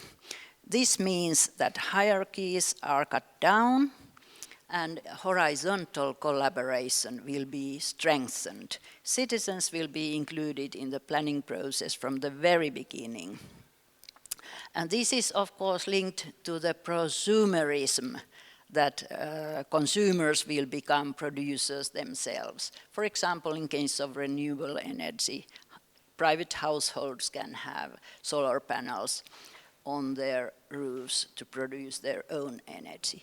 Thesis number 7. This photo is taken by Amos Taylor. It's opposite our Helsinki office, design museum, where, by the way, there is a new exhibition. I can recommend Garden Futures. And I think Bosco Verticali is there also giving us one example, but we have to visit that. But outside there is like experimental area where all kind of elements are constructed. So this kind of multi-locality that Katja was talking about, situation where working, housing and leisure activities are increasingly spread across multiple locations is emerging. And there is a need for more accurately anticipated future population movements and service needs, because when there is movement, we can't anticipate exactly what are the needs for multi-local people. I mentioned hybrid spaces and hybridization, but this is really interesting. And our Professor Chong from Singapore showed a very good example of a bus stop, which is a hybrid space, bus stop and a gym. I very much like that idea. And this is a dancing platform. This is a hybrid space of a street and a dancing platform, again in front of our office. I think this is taken by Risto Sivonen, who is here, so a lot of happening around our office. But how about dancing cities? How about moving mobility in a city in a dancing form? This was, of course, only temporary facility for the summer, but it was really intriguing to follow that.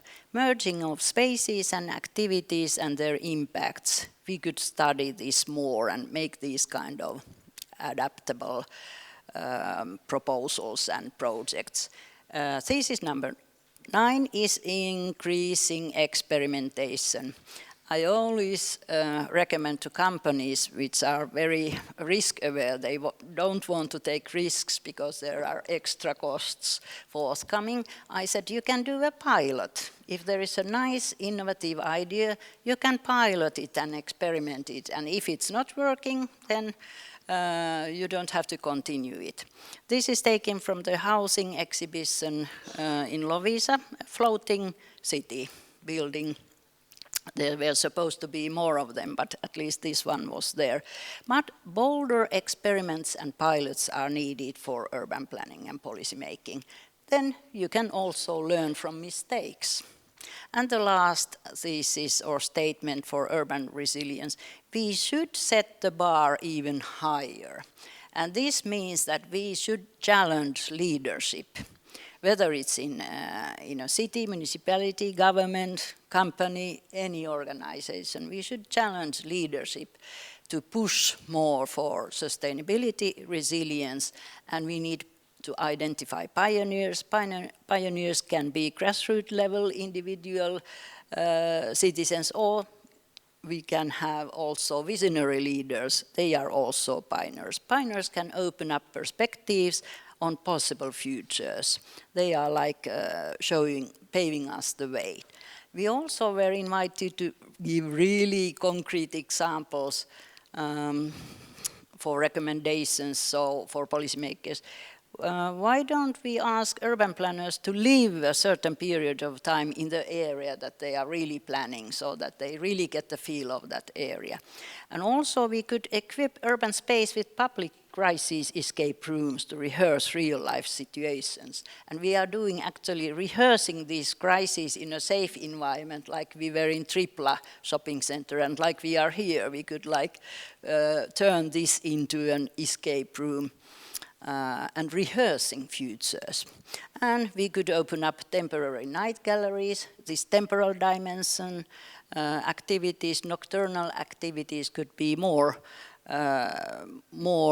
frequently used in cities, and also setting up co-working spaces within libraries, cafeterias, and all kind of campaigns and competitions for combining not only technical innovation, but social innovations as well. So thank you very much for this.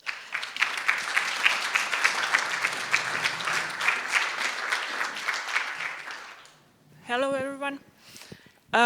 So I will now present our crisis preparedness checklist and a dynamic map which can promote the resilience in the built environment. The content is here, but I try to make it a little bit shorter because we are a bit out of the schedule. Background, as was already discussed, we think that for the design of new buildings and master plans, resilience aspects should be included already early on in the design process, development process, and decision-making processes. And this kind of checklist that we have created and possible crisis scenarios presented in a simple format, we think that this can help to outline the new perspectives for building resilience. And the checklist is intended for use for different stakeholders. And it based on 3 different parts, or yeah. So first, we did a systematic literature review, and as a result of it, we found out that there are 4 key resilience infrastructures, the green infrastructures, adaptable, social and inclusive and equitable infrastructures, which already were explained a little bit better earlier, so I go further. Then we had first with 13 international and Finnish academic experts workshops where we asked questions and then discussed aiming to understand the key solutions mainly for the 6 crises, but also other. And then as a result, with Jyrki Tarpio here, we had 9 categories, what we called resilience themes, and then they form kind of the core of our checklist, and then we tested the checklist, co-developed it with the 32 stakeholders, and after or based on their comments, we updated the checklist even further. And here is a picture of the checklist. You might have your own already there. So it consists of the resilience infrastructures, resilience themes, and related questions with descriptions, and they together constitute the main elements of resilience building. And the checklist is written in a question format because we thought that that kind of format is a good way to allow each checklist user to ask themselves the most important questions and then consider the best ways to implement them in their own context. So here you can find the 4 resilience infrastructures mapped against the resilience themes. Then there are the questions asked, short descriptions, trying to open the questions a little bit more, and the space to fill by yourself. Then there is on the other side of the PDF paper, or the paper you have now there, possible crisis scenarios and responsive measures which might help to open the discussion and think further of the project. And then based on that checklist, so there is you can print it on a paper or you can have a PDF version online, but based on that we created the dynamic crisis preparedness map, which is an open website, and let's see if I can open here now. So I will quickly show the map for you. It's still a little bit or we might update some parts, so you can be critical. This is an open online website where the basic information is similar than in the printable PDF format checklist. So you have legends for key elements here, the resilience infrastructure, resilient teams, and the questions. And then by clicking the element, you can always find the more information about that element, or there is a focus button, so you can just focus on one part of the map. And then we have different views, so this is the basic view, but here we have a different view so that you can add the crisis scenarios and possible measures, then some exemplary solutions linked with the questions and then some case studies we collected as a good examples around the world. And you can also select the language in Finnish and play around the map. And if you need to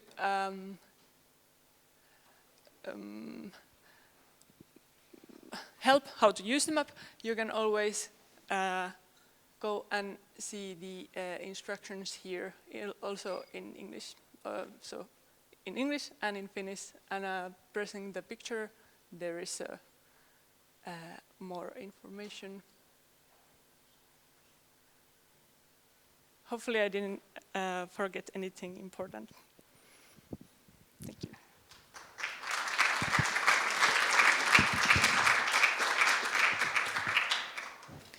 Okay, now I think that we are coming to the end of this event. I hope that you have enjoyed this day. There are still some things to do. First of all, I would like to thank you, the audience, for coming here. It's not the most easiest place to come, but I hope that we have given you a memorable day here. So thank you, audience.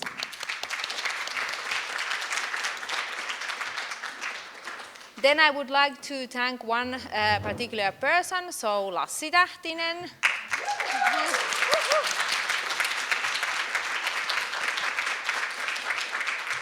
So Lassi has been responsible of creating this nice environment, a nice program and everything for us. Lassi is also doing his doctoral thesis about this topic, and let's see, I hope we will be having another party next year celebrating his dissertation, so stay tuned.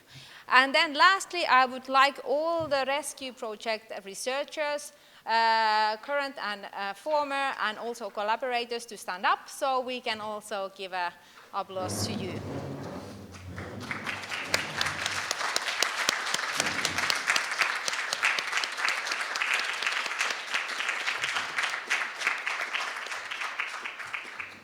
Thank you. And now there are still many things to come in the future. So in the springtime we will have the rescue book. I have its name here. It's a bit long. Real Estate and Sustainable Crisis Management in Urban Environment, Challenges and Solutions for Resilient Cities. And this is published by Taylor and Francis. So there is something to look forward even after Christmas. And also check our website. We will be publishing still many papers and articles and stuff. So this work still continues. But now, thank you for participating, and see you in other events. Thank you.